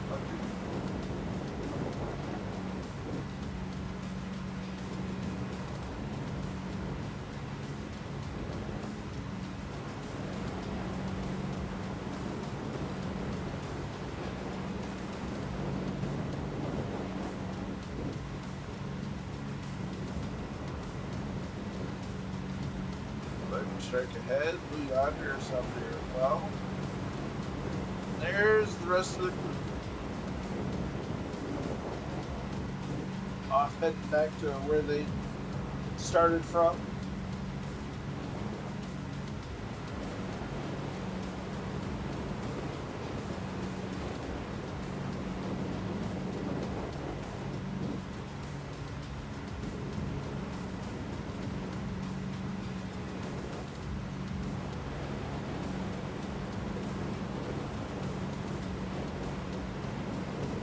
We're gonna go to 317.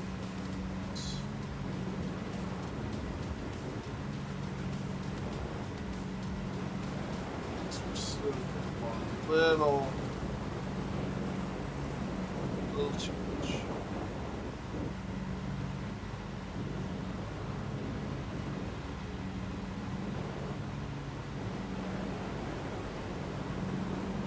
Got the shoreline there. That's 3,400. We're going to actually stop at 3,000 feet.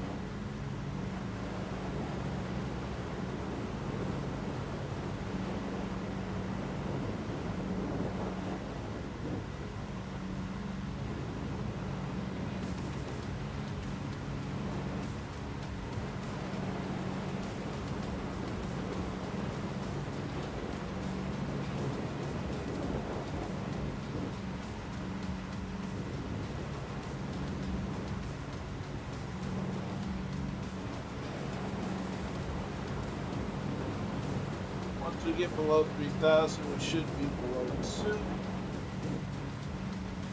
Which will provide us with proper.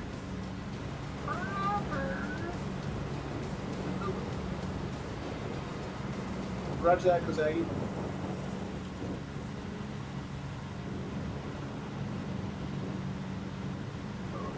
Load this plane up.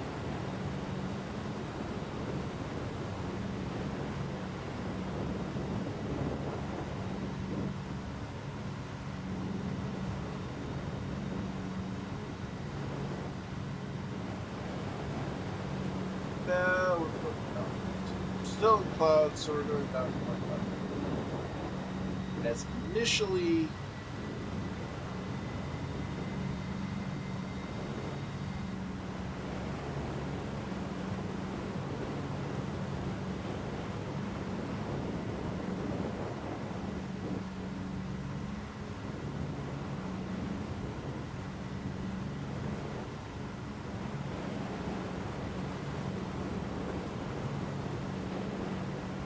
back to 5 inches.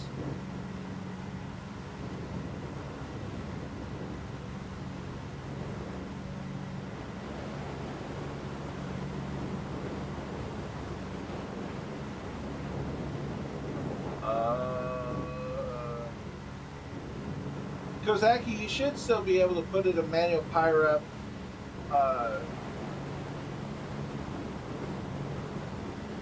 Or just tell Murph about it. They'll fix it out for you.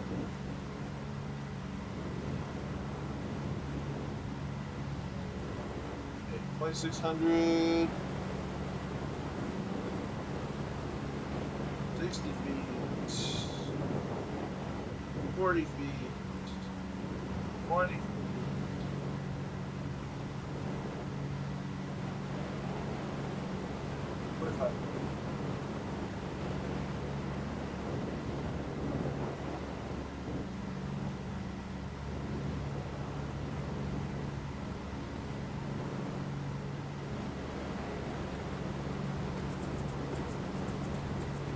I do want to thank everyone for tagging along.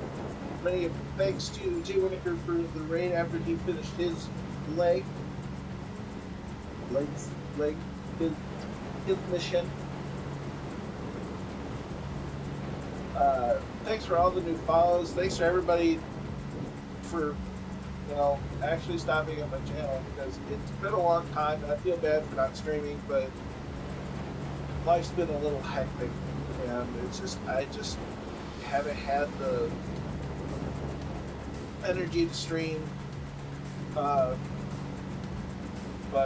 thanks for everybody coming back to the stream. It's been great. Having everybody Normandy.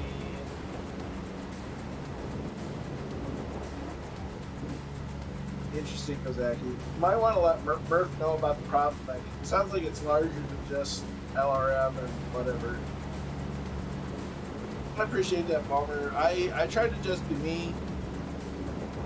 But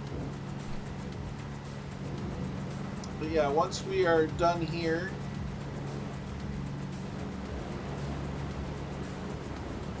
we're gonna go ahead and hopefully we'll have time to raid Murph.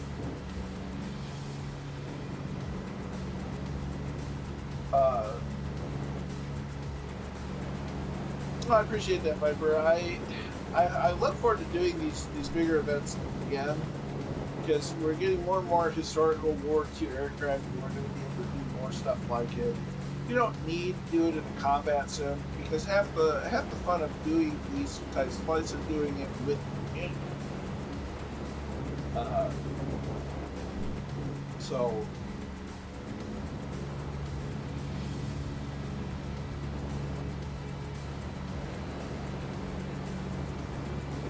you're right, and that's all I ever try to be. But it's just I'm fortunate that I don't want to be fortunate. Is the right word. I'm blessed to be able to do this sort of thing.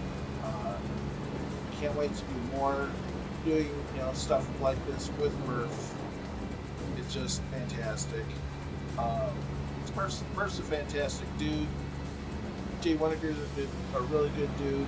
And be able to do this and show off, bits of history is just phenomenal.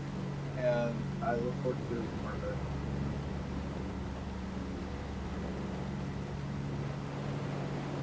it. I do that because I give back, because everybody's so great and deserves to have someone cheering them on. I can't always do my own thing, so if I can support someone, it makes me happier than doing it myself. So it looks like Viper is about to touch down. We're about over Dunkswell.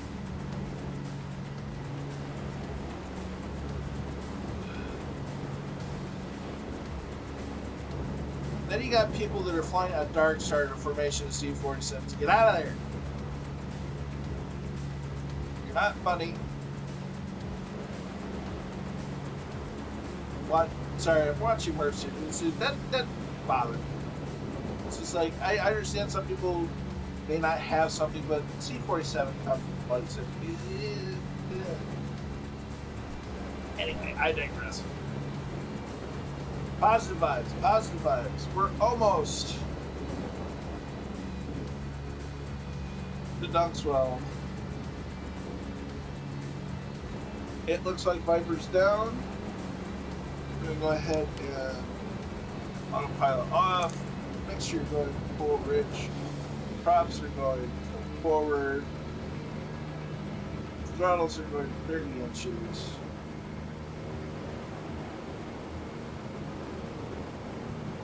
Throttles going 20 inches. Trim compensate.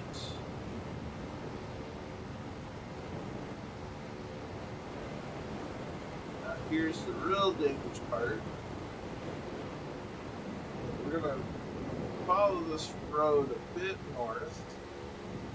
See that right out of the wind. Yeah. You can see it out of the... Basically where Rob is. We're going to follow Rob, essentially.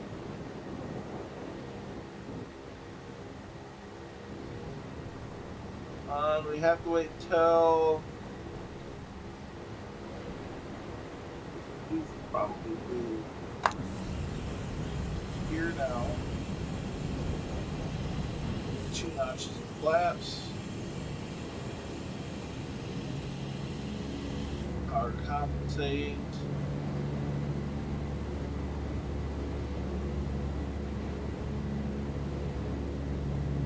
Roger that, Viper.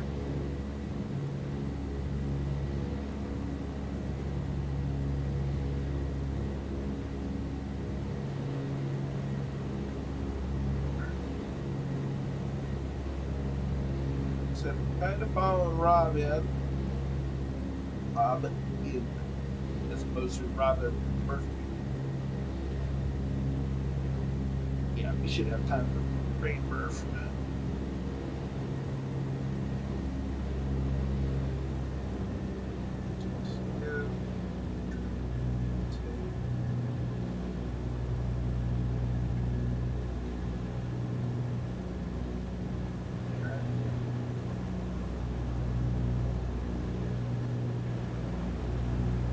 Symbolically open the window because I'm roasted.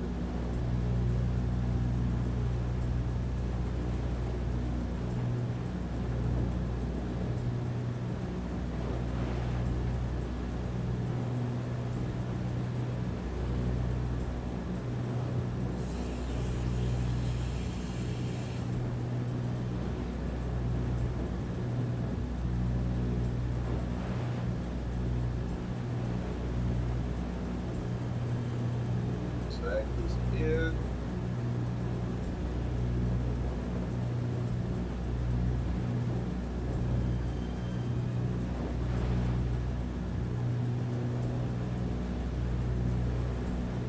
Got Viper's red light. Attack.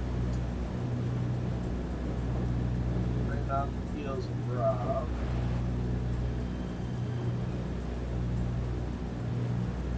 They're all blocked by my webcam.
Kozaki, are you in the center of the runway or to the side? It's kind of important.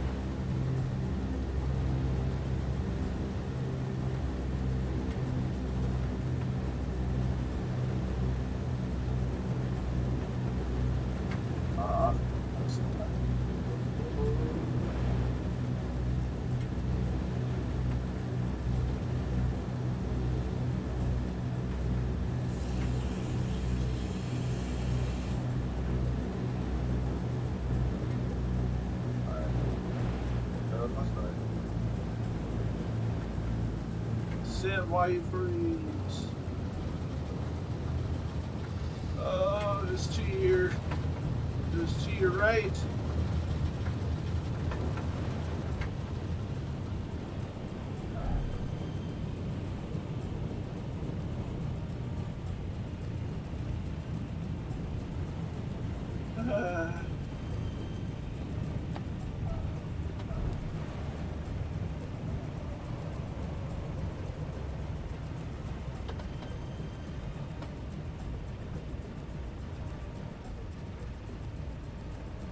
All right.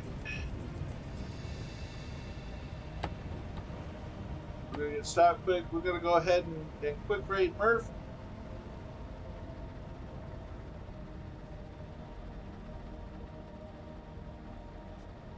Thanks everybody for coming along and flying along. We'll see you next time. Take care.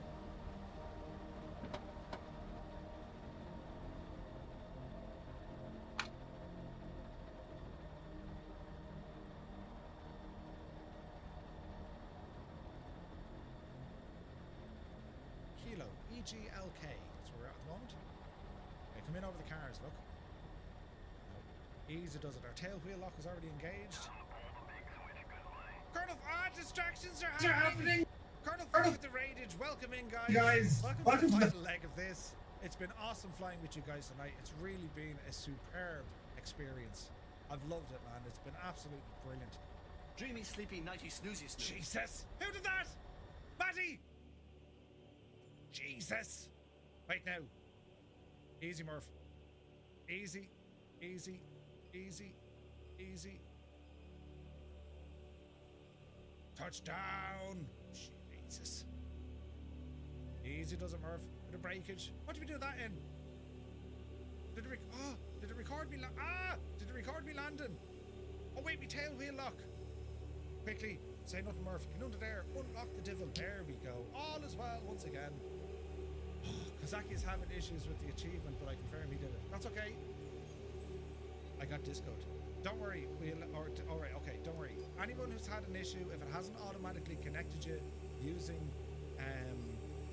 FS Hub or LRM, I'll get you sorted. Do not worry for a moment, lads. So if it didn't do the thing it was supposed to do, I'll get you sorted, alright? Taxi off here. Man alive, look at this. Look at everyone coming in behind. Look at this, lads. This is incredible.